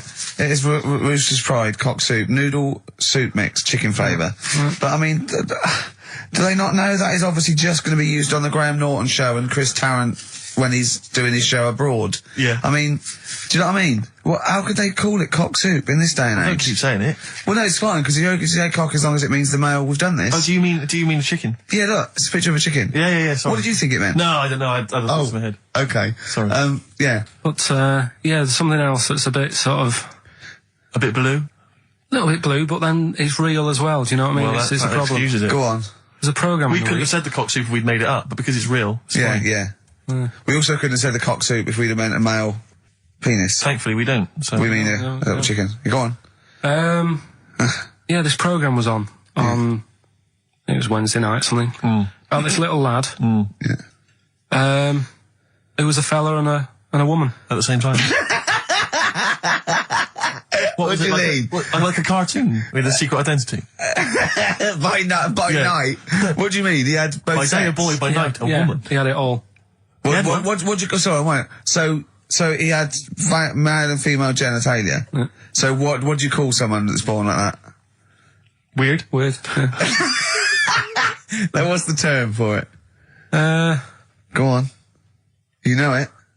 We've talked about it before. Aphrodite. Really? So close. Hermaphrodite. Yeah, hermaphrodite. Yeah. That's weird, don't it? Yeah. And he had the ball. Yeah. And he had the... Well, what happened was he was born, right? Obviously. And the doctor said, there you go. Lovely little boy and girl. So the mum was like, what? So he said... No, I don't think the doctor was sarcastic. Yeah, what? I don't think the doctor was sort of dissing them. Yeah. There you go. What do you mean, doctor? I'm gonna have a look. Exactly. There's the cock, there's the minch. All right, see you later. What are you going to call her? Hit. But doctor, what do you mean? Have a look. He wasn't sarcastic. He didn't give Doctor, clues. tell me what you mean. Give me a straight answer. He probably went, oh shit, she's got a cock. He didn't go... He wasn't sarky to the parents. No, but I'm just getting across. Do you know what I mean? I always had a little bit just to... Yeah, I know you do, yeah. You should be a news. newsreader. Be brilliant. So there's a little kid lying there. Yeah. And And the mum says, you know, what am I going to do then? So the doctor, I mean, I'm condensing this. It was like an hour long. Sure. Yeah. So he says, she said, what will I do? And the doctor said, well, he's not sort of well hung. Right. Oh, So he's not sort of well on. This doctor I assume has been struck off since for saying these things. It was a real doctor. It wasn't Dr. Fox. Yeah. Right, go on. So the doctor said, so I recommend that we make it a woman. Right. So they sort of do a little bit of jiggery pokery. Yeah, a little bit of work. And I don't think that's true, Karl. No, it is. It was on the programme. But I think they can tell really what they were meant to be from their chromosomes, can't they? They can tell whether they're X, Y, Y, or yeah, X. not just, it's not very well hung. No, I'll tell you what, because back then, when this was going on... Yeah, no, I'm just thinking they might not have had... The doctors then thought if you had a kid, right, and you thought, it's a bit ugly, maybe it'll have a better life if it was a fella. If it was a girl and it's a bit ugly and you think it's going to get hard time. Right, don't talk shite. What? What? That a doctor would go, right, you've had a young girl, I'll tell you what, she's a pig, let's pop a cock on her. Don't No, talk I'm not saying, shite. I'm not saying that. What I'm saying is, say if you have like I say, a girl, I just think it's harder if a girl's ugly and she's growing up, she has a harder time. Yeah. Don't you agree with that? Possibly, but you don't change someone you don't change their gender because they're I'm just saying what I'm saying is the Elephant Man would have had a harder time if it was Elephant Woman, is what I'm saying. But listen to me, listen. What the doctor was saying is, if you get a baby before it's 2, back then they thought you could sort of say, well, instead of giving it a go-kart, give it dolls to play with. Right, back when? What are we talking about? The Middle Ages? We put a song on, come back to this. Yeah, it's Bruce Springsteen, Atlantic City.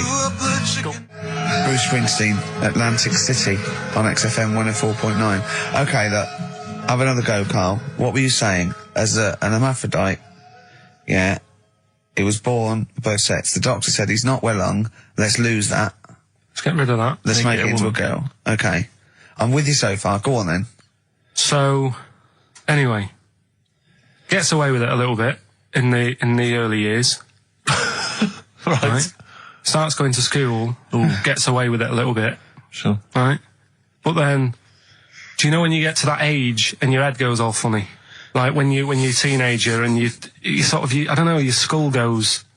Mine never did. What are you talking about? No. That's what teenage years when you look a bit odd. Do you know what I mean? You go from being quite a good-looking person and then your body starts growing. At a different rate, so, you never know till 21 whether you're going to be a looker or not, or whether it's just... Yeah. I know, go on. Yeah, I'm still waiting. So, your head grew outwards at exactly the same rate, didn't it? That's why it's Your head grew faster than your hair. He's got a lovely head of hair, but just below the skull. Yeah. He's got a little afro in there, but it just couldn't get through the follicles. It couldn't catch up the skull. Expanding. Oh, bless him. Oh, come on, Baldy. But the thing is, right, so you see these pictures of the lad/woman who's trying to be a woman at the age of 14, 15. Sure. Yeah. She's got one of them big heads. Right. Like a lad. She starts having a hard time. She doesn't want to play with the mates, with the dolls and all that. She's more into go-karting and that sort of thing. Gets to an older age. Yep. Decides to go back. Is now sort of with a woman and having a life of a fella. But did the doctor keep it for him in case he needed it? No, he's had one put on though. Has he? Where'd he get that from? Don't know, maybe that bondage shop. What do they do when they do that? Do they put on what do they do? Maybe someone could call in and tell us. If you're a woman, and you have a... Do you want to speak to someone who's got that information? Yeah, I do want to know. What do they If you've got that information, I don't want to talk to them. Do they construct one? Do they construct it? From plasticine. Or do they whack on a dead one? What? What? Whack on a dead one? Yeah. What? What? That's not, it's not, what do you mean? No. When a woman has a knob put on... Yeah. To have a sex change, where do they get it from? Is it constructed? Do they find, like, I don't know... From a donor. A donut? From a donor. Oh, well, yeah. A donor? Donor, yeah. Yeah, but presumably it's like... Maybe there's someone who wants after to they're dead, I mean. No, I thought maybe very few people, it's not like giving someone a kidney and then sort of like celebrating with them. Maybe if you're a guy and you want to become a woman, you've got one to spare. That's true. Yeah. Well, a swap. Yeah, just do a little swap, probably on the internet or something. Or Noel Edmonds. What do you mean? On Swap Shop. He's not a man. No, but he could go, we got a fella here who, got a lovely, nearly new, unused penis. Yeah, Keith Chegwin out in kind of Bognor Regis. Wants a couple of tits and a fanny for that, so, call in. It reminds me of the, do you remember the John Wayne Bobbitt story? Which it always seemed odd to me. I never really kind of got all the information. Do you remember that one, Karl, where the woman cut off her husband's penis because he was sleeping? I think he was sleeping, and she drove off. I think he woke up quite quickly. That's so much better than the alarm clock, isn't it? Yeah. And she threw it off. She threw it out of the car into the woods. Yeah. And he went and found it. Yeah. But imagine if he'd got to the hospital and they'd sewn it back on, he'd gone, that's bigger than I remember. I'm not sure this is mine. How many of you cut us where we dump all the knobs? We dump all the knobs out there. Yeah. That was an extraordinary story. And then, bizarrely, he became a porn star. Yeah. Yeah. Very strange life that man's had. Well, it is a bit of a shock to the system, isn't it? Oh, cutting your knob off. I know. Do you remember that French bloke, the performance artist of about 1910? Do you remember him? No. He, as a performance art, in a theatre, he cut his knob off to a crowd of people. Now, what? That's only a one-night trick, though, isn't it? Exactly. Yeah. But what if there'd been a bang outside? They went encore. He went, what? Yeah. Or they looked outside because a car backfired. He went, did you see that? I go, what? I go, just cut my... Did you? Yeah. Think of that. Sacre bleu. I know. French are funny, aren't they? Cutting your knob off for your art. Weird, isn't it? Longview. Further on XFM 104.9. As we're having so much fun with penises, I thought perhaps I should just mention... That's a slogan. We should just mention this story, briefly. It's in the paper today. A Russian is selling what he claims is Hitler's mummified penis for £12,000. Yeah. Ivan Zadurprov says his ex-Red Army soldier dad hacked it off as a souvenir after storming the tyrant's Berlin bunker after his suicide in 1945. Yeah. Why did he wait till now? He's found out that that might get a bit of £12,000. Which doesn't seem a great deal. Doesn't seem a great deal of money, really. Well, it's useless, isn't it? True. You're not going to be able to use it. It's not going to be able to. It's not going to be a donor. Imagine that if you walked round. Yeah, you'll never. Making love to a girl, you'll never believe who this is. Yeah. You never believe who's doing you, love. Exactly. This is going to freak you out. This is, just relax. Exactly. Okay, sit down now. Was that I got all a little right? surprise for you. It was brilliant, yeah, so you enjoyed it? Yeah. Right. Are you a fan of the Third Reich? Exactly. Well, no, awful racist. Okay, let's go a different tack. Yeah. You did like the sex. I love the sex. Okay, then. Yeah, it's not going to be Hitler's knob, is it? But, I like the idea that, I mean, you're in the Red Army. Yeah. You've just stormed Berlin. Yeah. 1945. You crash into the bunker. You've gone through terrible. How you've lost 20 million comrades. Unbelievable. Oppression It's been everywhere. going on for years. You're in there, you see the man. Here he is, he's dead. He's dead, the figurehead and leader of one of the most despicable, You turn to your friends, there's a tear in your eye. Yeah. And your immediate thought is, I ought to chop off his todger. Yeah. Well, no, I said Bagsy. I said Bagsy is Winkle. I said Bagsy is Winkle outside. Whoever it was. Yeah, I didn't know it was going to be Hitler. Brilliant. It's just, I can't, it just doesn't make sense. It's ludicrous. And I don't know how is he expecting to prove this? Because I want some proof. Well, I think that's why he said that. He probably started off with, I've got Hitler's face. And they went, brilliant. Oh, let's have a look at it. What do you mean let's have a look? Well, just check Hitler's face. Obviously I know what he looks like. Oh, yeah. No, it's not. You know what no, it's not his face. What wouldn't you know what it looked like? Well, I mean, no one's ever seen his genitals. That's what I've got. Yeah. I've got his. It's got a little swastika on it. Is that proof, is it? Yeah. Have you got his ball? Well, no, the Albert Hall's got one, his mother's got the other, so I don't know. See, the Albert Hall, I would have thought, would probably be paying that £12,000, because apparently they've already got his ball. Yeah, they got one of his balls. They got one of his balls in the Albert Hall, his mother's got the other. Yeah. But if they got the Todger if they can track down the one his mother's got, they would have a complete set of Hitler's. I'm just hoping it doesn't fall into the hands of some kind of crazed genetic scientist. What, I could clone it from his knob? Could clone Hitler. Back to, I don't even want to think about the future if that's the sort of way we're going. Exactly. If that's the sort of way we're going, Karl, I'd rather not know about it. What do you make of it, Karl? Weird, isn't it? It is weird. I mean, I don't want to go on for this too long. We've probably got about a minute left for the first half hour, and I reckon should can this sort of... What, 30 minutes of genital talk? But That's enough just on a quickly, Saturday afternoon? There's one in a museum, I think it's like that London museum. What? One what? Well, do you know like how people are buying weird stuff and that to put in museums? Yeah. there's this device that, I mean, think about it, years and years ago they used to torture people, didn't they? Yeah. Really badly. And the device that they've got... There's no real good torture, but go on, I see your point. Yeah, but this device, right, think about it, you've done something really bad years ago. Yeah. Right, and you're thinking, oh, what are they going to do? Do you know what I mean? Could do anything here, it could be the end for me. The device they've got is this thing that you put on your bits, as a fella, and it's sort of metal, so it means you can't sort of, you know, get excited. It puts a stop to you, sort of... That wasn't a torture device. I think it was a Victorian thing to stop adolescent boys wanking. They used to have things like wrist things as well with, like, spikes on them. It's not a torture device. Isn't that? Well, not really. Imagine that being captured by, No, right, you're never going to get hard on again. All right. Not really a torture device, is it? Well, there wasn't that many nice-looking women wandering about anyway back then, was there?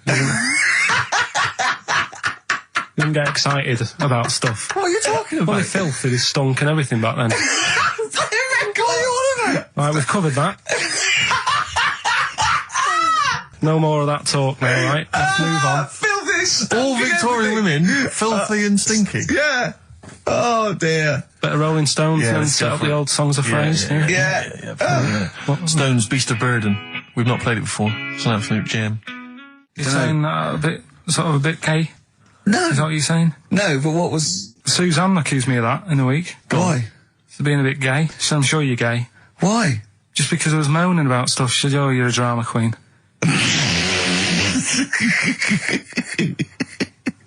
Right, well, that's What were you moaning about?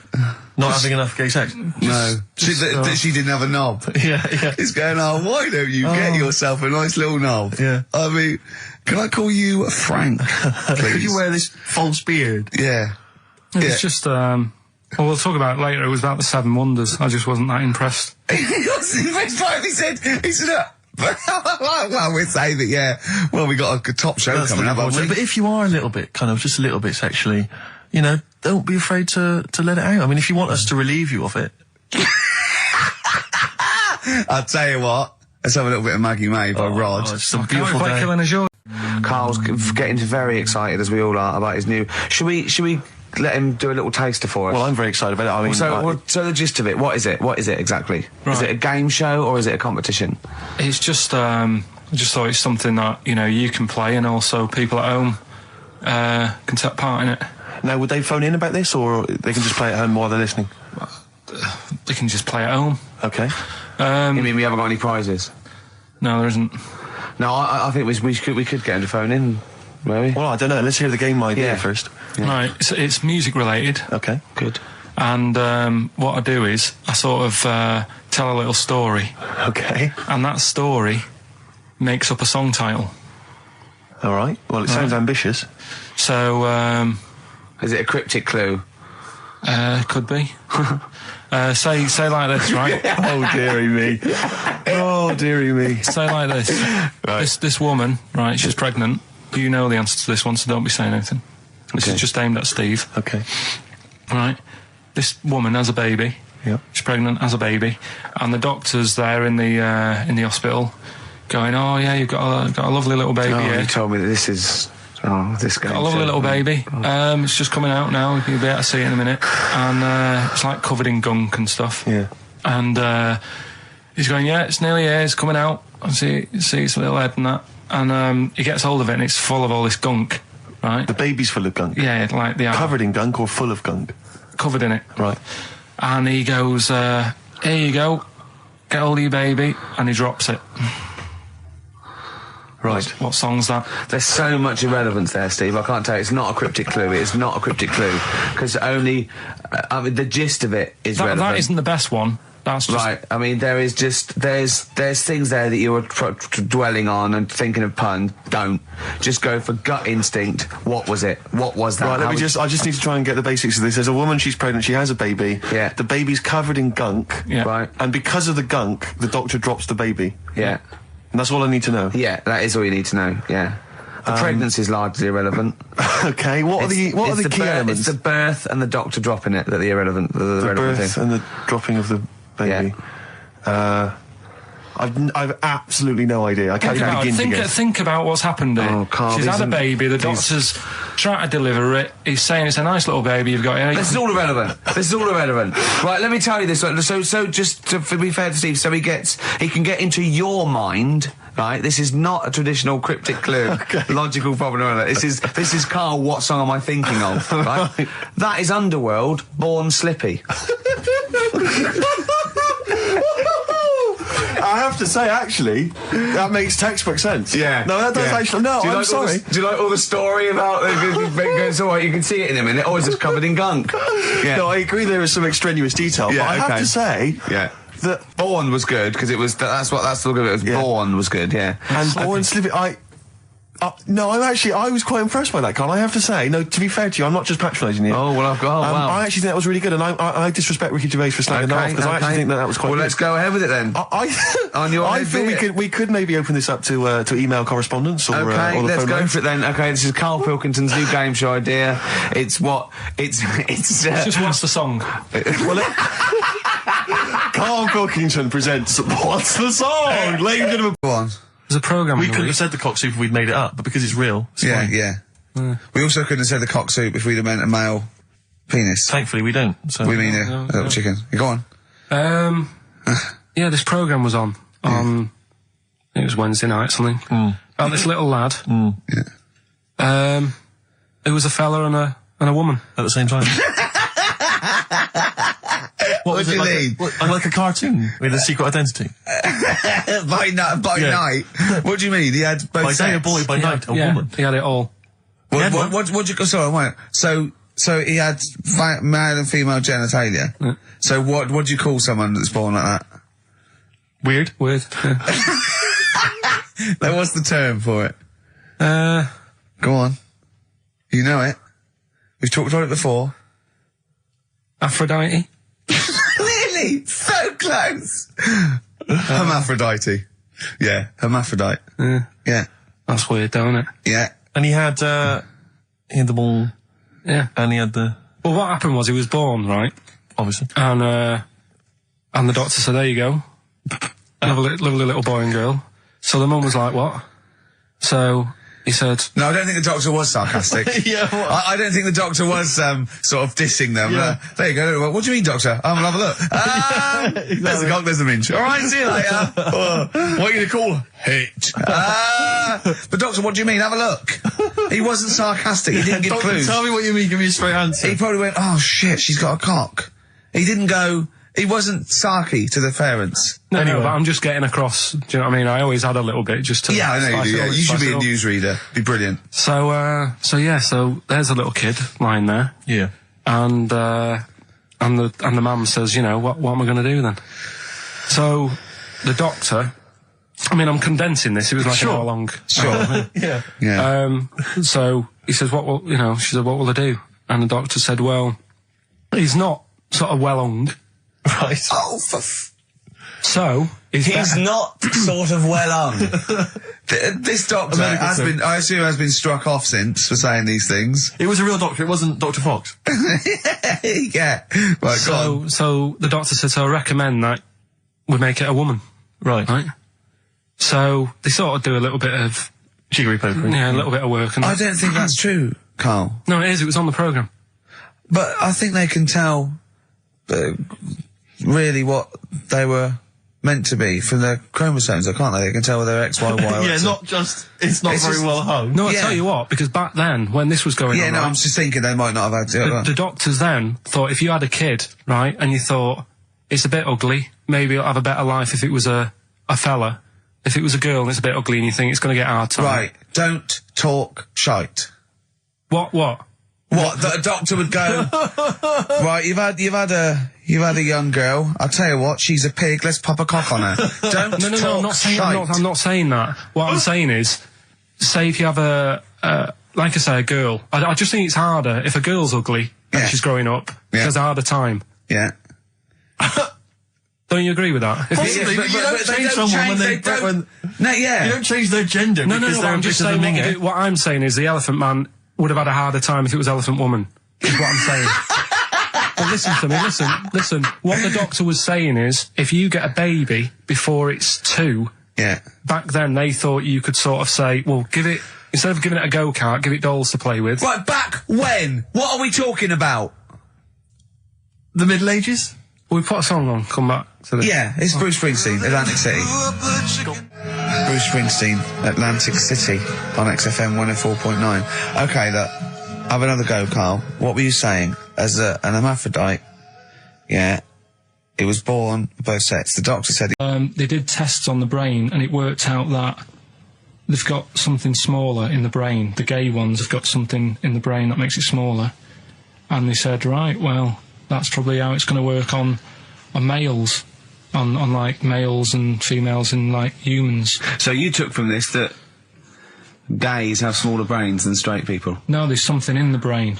Right, go on. So if someone's saying, you know, I'm a gay, or they're not sure or whatever, they will now be able to find out. So you can go to the doctor and to find out if you're straight or gay. Is there any gay in my brain? Let's have a look. You've got a little bit of a gay in you, yes. A little bit of gay in there. Yes, you've got the, you've got a little bent cell there. Well, that's why they did it, anyway.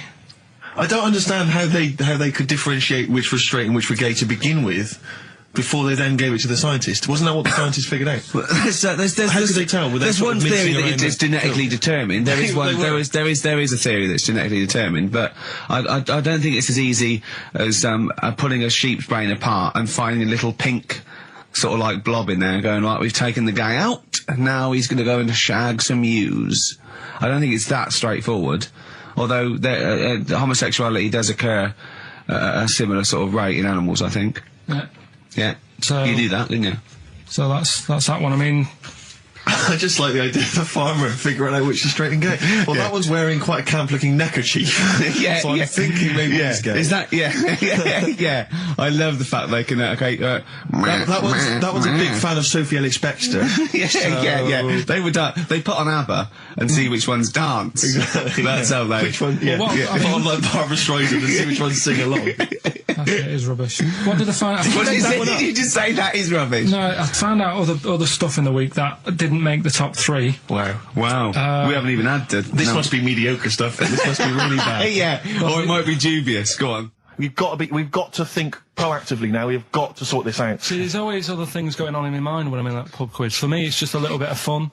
Sure. It's a night out. Do you know what I mean? Suzanne enjoys it. Yeah. It's a bit of a get-together. We have a chat beforehand. Yeah. We have a bit of fun. Yeah. But there was other things on my mind. Karl, I could do that here. I don't have to lose a tenner. Wait, what were you thinking during the quiz then, when the questions were coming out? What were you thinking of? Well, what it was, right, just before the quiz started, I had to go to the toilet, right, because the rule is, right, people who don't go to it, once it starts, phones off, no more toilet. They take it dead serious, don't they, right? Yeah. So, I went to the toilet. Now, I'm not being out of order here, it just got me thinking, right? I went to the toilet, the gay fella in there, right? There was a gay fella in there. Gay fella in the toilet. Now, how could you tell? How did you know? Just typical, you know, everything about it, right? Everything about it, right, yeah. Oh.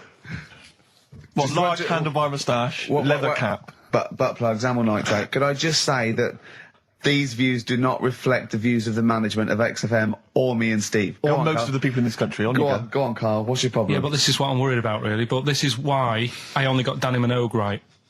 Right? Because this was floating around my mind. Went She's to the a big toilet. gay icon, now, isn't she? Go into the toilet. They have like men's cubicle and they have women's cubicle. Yeah. Now, without sounding out of order, is it wrong for me to think gay men should have their own little cubicle? Go in. They should have their own... Well, not cubicle, you mean an actual toilet, I suppose. When I was at the urinal, normally, you know, there's a fella there and then you go, all right. And there's no pressure. But I couldn't go. I was thinking, should I wait? If I go into the toilet, it'll look obvious. Yeah. I had loads of pressure and But this was what were going you on. worried about? I'm so sorry. What were you concerned about? Viewers? I'm so sorry. Well, it's like, right, listen, when I was a kid, right, and it's all right for you to go into women's toilets when you're a kid. It's like, oh, it's a bit cute, right? As long as you're not, like, over 15 or something, right? Right. But when I was a kid, I went into a toilet, and women, when they use their little cubicles, they don't shut the door. Some of them just sit down on the toilet, right? and you see everything. And, no, seriously, that's probably one of the first times I saw, like, a woman. Yeah. That, right, and my Auntie Nora when she was staying over. What happened with your Auntie Nora? She was, she's into wearing caftans. Into wearing what? You know, caftans. Oh, yeah. What caftans? Big, bellowy sort of dresses. Right. And, yeah, I used to sit on the floor at home in front of the telly. Sure. She was on the chair behind. Yeah. She did a bit of a sort of a Sharon Stone scene. Oh, God. Yeah. Did you see it? There was no underwear. No. What age were you? What was it like? What age were you? It was like a ripped tennis ball. So. What? Right, we're off air. We're off air. Either that or put us in for the Stoners. Iced tea. That's how I'm living. A bit of old school hip hop. Where's our tea? All right. Good point, yeah. Go make me a cup of coffee or something. Well, before you do that, can I just qualify something? I'm a little bit concerned about your toilet discussion. What exactly is your point again? I was just a bit bemused. You see, it's a tricky one. All I'm saying is, right, there I was at the pub quiz. I go to the toilet, not thinking about anything. I try to go, right? There's a little gay fella next to me. I love this little gay fella. Now, the weird thing is, there's nothing stopping him having a little glance, right? Because he's allowed in the fella's toilet. Yeah. Now, I'm not allowed to go into the woman's toilet and have a little look round. Right. So all I'm saying is, should they have another toilet area? What, for gay people? Yeah. And so this would be gay men and lesbians? Is that going to complicate things? Well, I mean, I can only assume. I mean, to what point? I'll ask you a question, right? If you're intimidated, that's a shame. But you know, most gay men aren't looking at your knob. You know that. What do you mean? I can only say that 99.9% of gay men who use a urinal standing next to what they assume is a heterosexual man aren't looking at his knob. And what they're doing then? They're emptying their bladder. No, but the thing is, I can't talk. Carl. You're saying, like, you know, about would you have one toilet for lesbian women and gay fellas, right? What does that mean? Would it be mixed? Would it just be? Well, would it have a man on one? That's heterosexual man. One little picture of a woman there, and then what? What would the little icon be? A man and a woman? A man and a woman. Just having a chat? Yeah.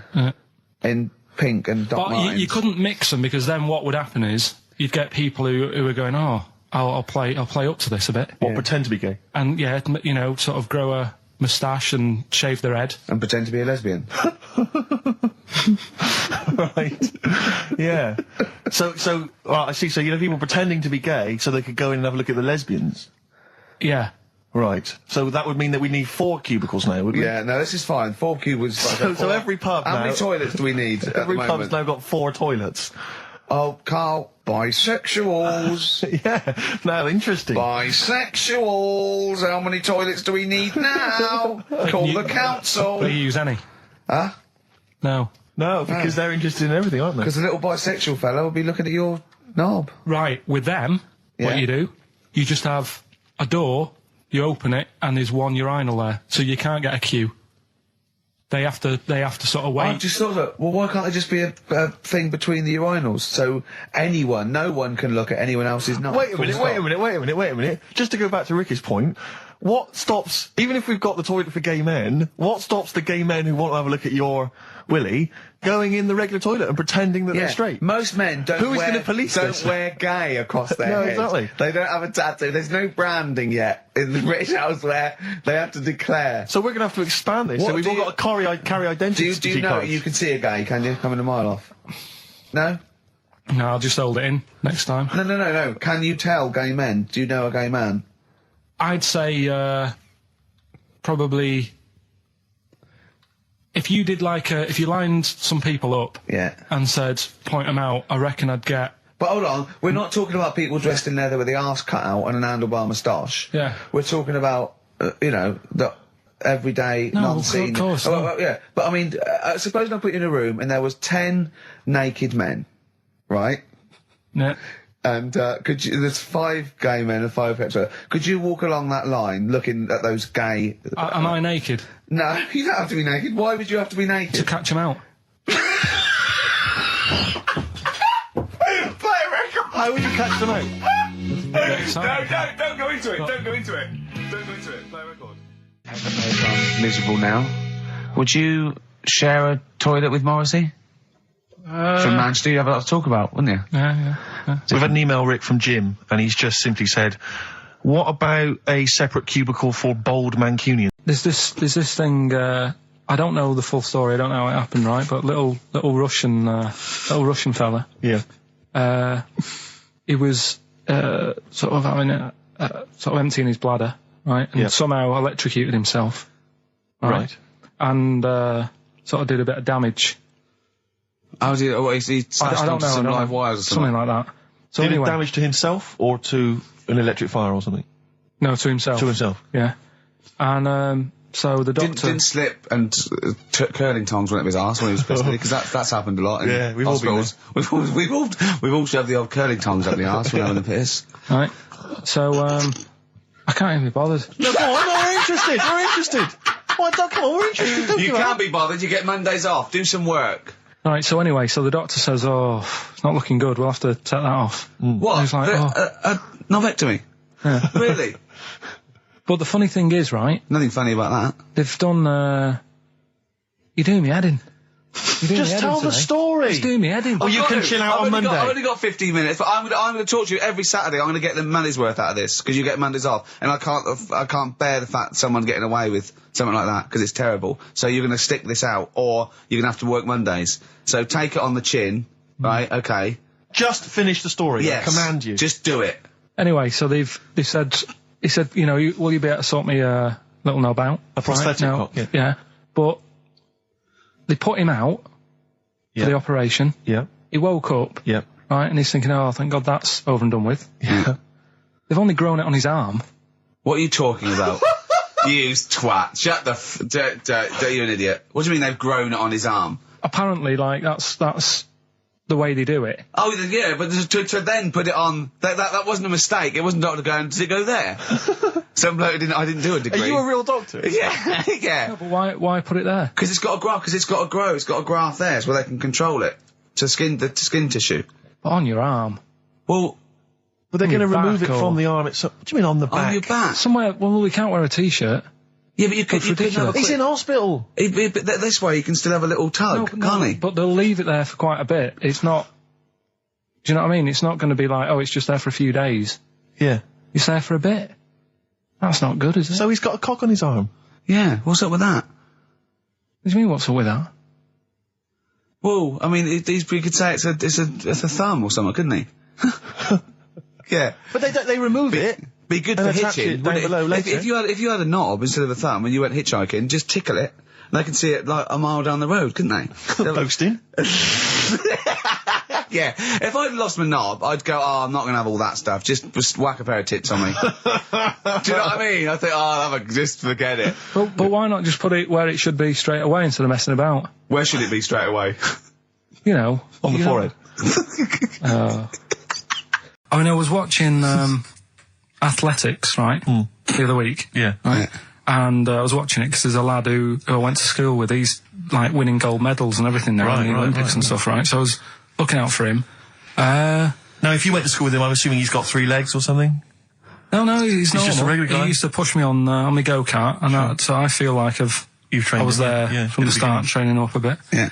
And watching the programme, and there was swimming in it, and I was watching that for a bit, getting a bit annoyed, because that butterfly stroke, Yeah.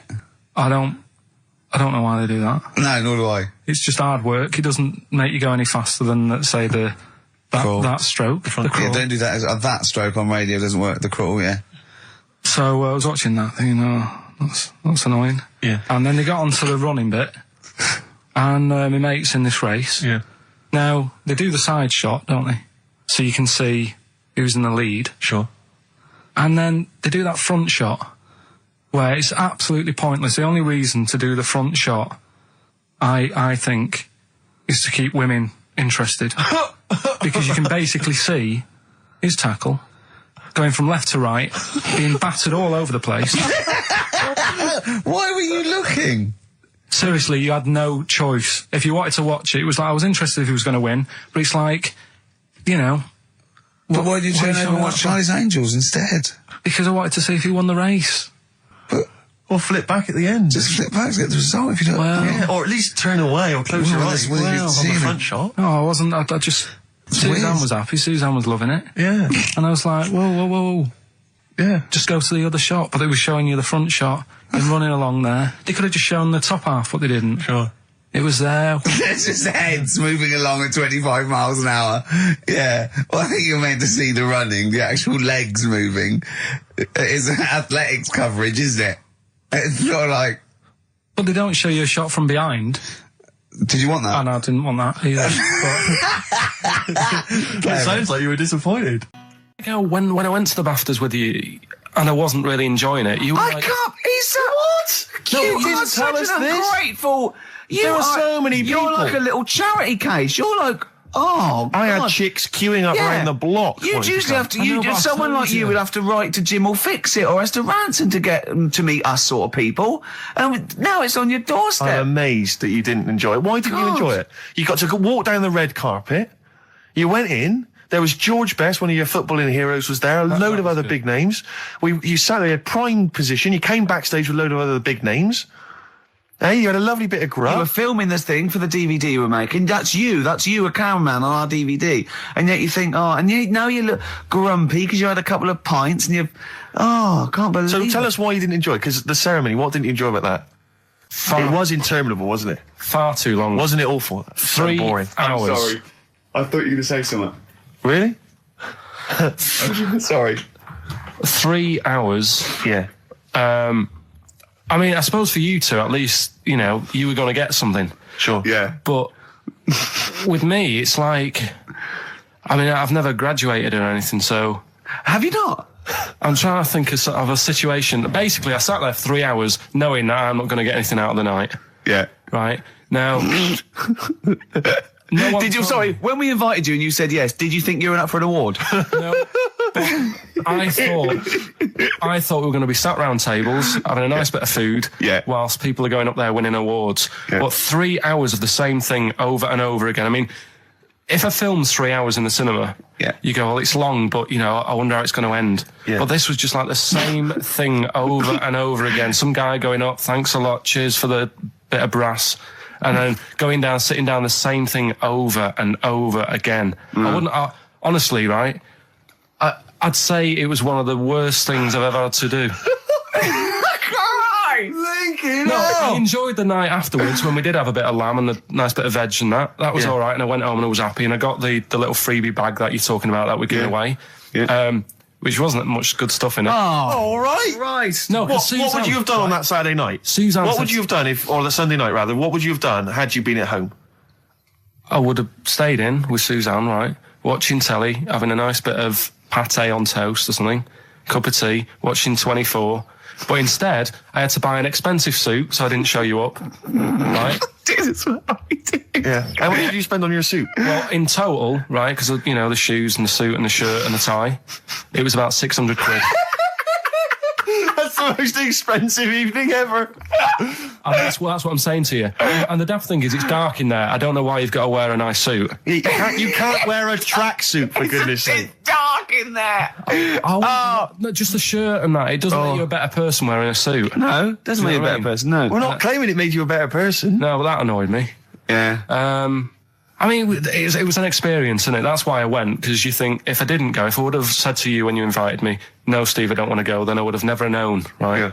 And that's my sort of thing in life, right? Yeah. If something comes up, you should take it, even if you're not going to like it. It's a bit of an experience. Right. Do you know what he said to me? I phoned him up because we had to meet up, and obviously he had to pose as my gay lover. Yeah. To get in, right? Yeah. He phoned, what? You said something to me like, I bought a suit, I'm looking good. He said, I'm looking good.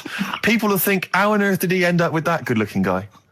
So he got into the role. That was what he said to me. He started getting into it. Such an insight. Play a record. What? Song with a story. Okay, he's been working on this, hasn't he? Hasn't he? He's like a producer, isn't he? Yeah. But with a completely round head. Just you know, saying that you were saying I don't like music, but I'm saying I do if I can hear what they're singing about, and there's a reason to sort of listen to it. Have you turned into 50s dad? What is this? No, but, you know, it's like, it's nice to have a song where you go, you know, I can't turn it off because I need to know how it ends. You know what I mean? It's like a mini... Right. It's like a mini film. You can't sit through a film unless it's got a grotesque in it. He can watch The Elephant Man because he's getting a glimpse of this... He's waiting to see the bloke's face. That's all he's waiting for, right? And so 3 minutes is about as much as you can maintain his... well, last week we did Babushka. Yeah. You know, that woman dressing up, sort of tricking her husband, and it sort of backfires and that. Don't know how it ended properly. I don't know if they split up or whatever. But this week... There's no follow-up. Kate Bush isn't now penning the sequel. Right, go on then. So what's this week? Pinball Wizard. Right, okay, what's the story there? It's about this sort of deaf, dumb and blind kid. Right. Who's good at pinball. That's it. So I don't believe he would be good at pinball. But even if he is, it's a lot to give up, isn't it? Just for that. Well, he didn't give it up. No, but it's not like, well, you can't even say to him, oh, you know, not bad news and that, but you're good at pinball. It's just a bit rubbish. I mean, does he even know he's playing pinball? Is what I'm saying. Do you know what I mean? And it's not hard, it's just moving the thing, isn't it? Just hitting the buttons hard. Yeah. It's not like, you know, if he was good at Pac-Man or something, you go, oh, yeah. But it wouldn't scan, would it? Well, I mean, what were they thinking of? What were the Who thinking of when they wrote this? Well, let's have a listen to it. But, you see, now, he's a Pac-Man wizard. It kind of works. Yeah. He's deaf, dumb and blind, though. Yeah. That's pretty grim, isn't it? It's rubbish, isn't it? Well, don't say that. Oh, that's all right, I can't hear you. No, but it is like, it's just the worst, isn't it? I can't imagine what that would be like. It's pointless. Like being a tapeworm or something, isn't it? It's just... No, but what I'm saying is, what sort of a life is that? It's horrible. It is a bit like being one of those creatures deep in the ocean. Well, look, can I just answer your questions? It must be terrible. Yeah, that's what I'm saying. Yeah, job done. But would you want a song about it? And, you know, he's good at pinball.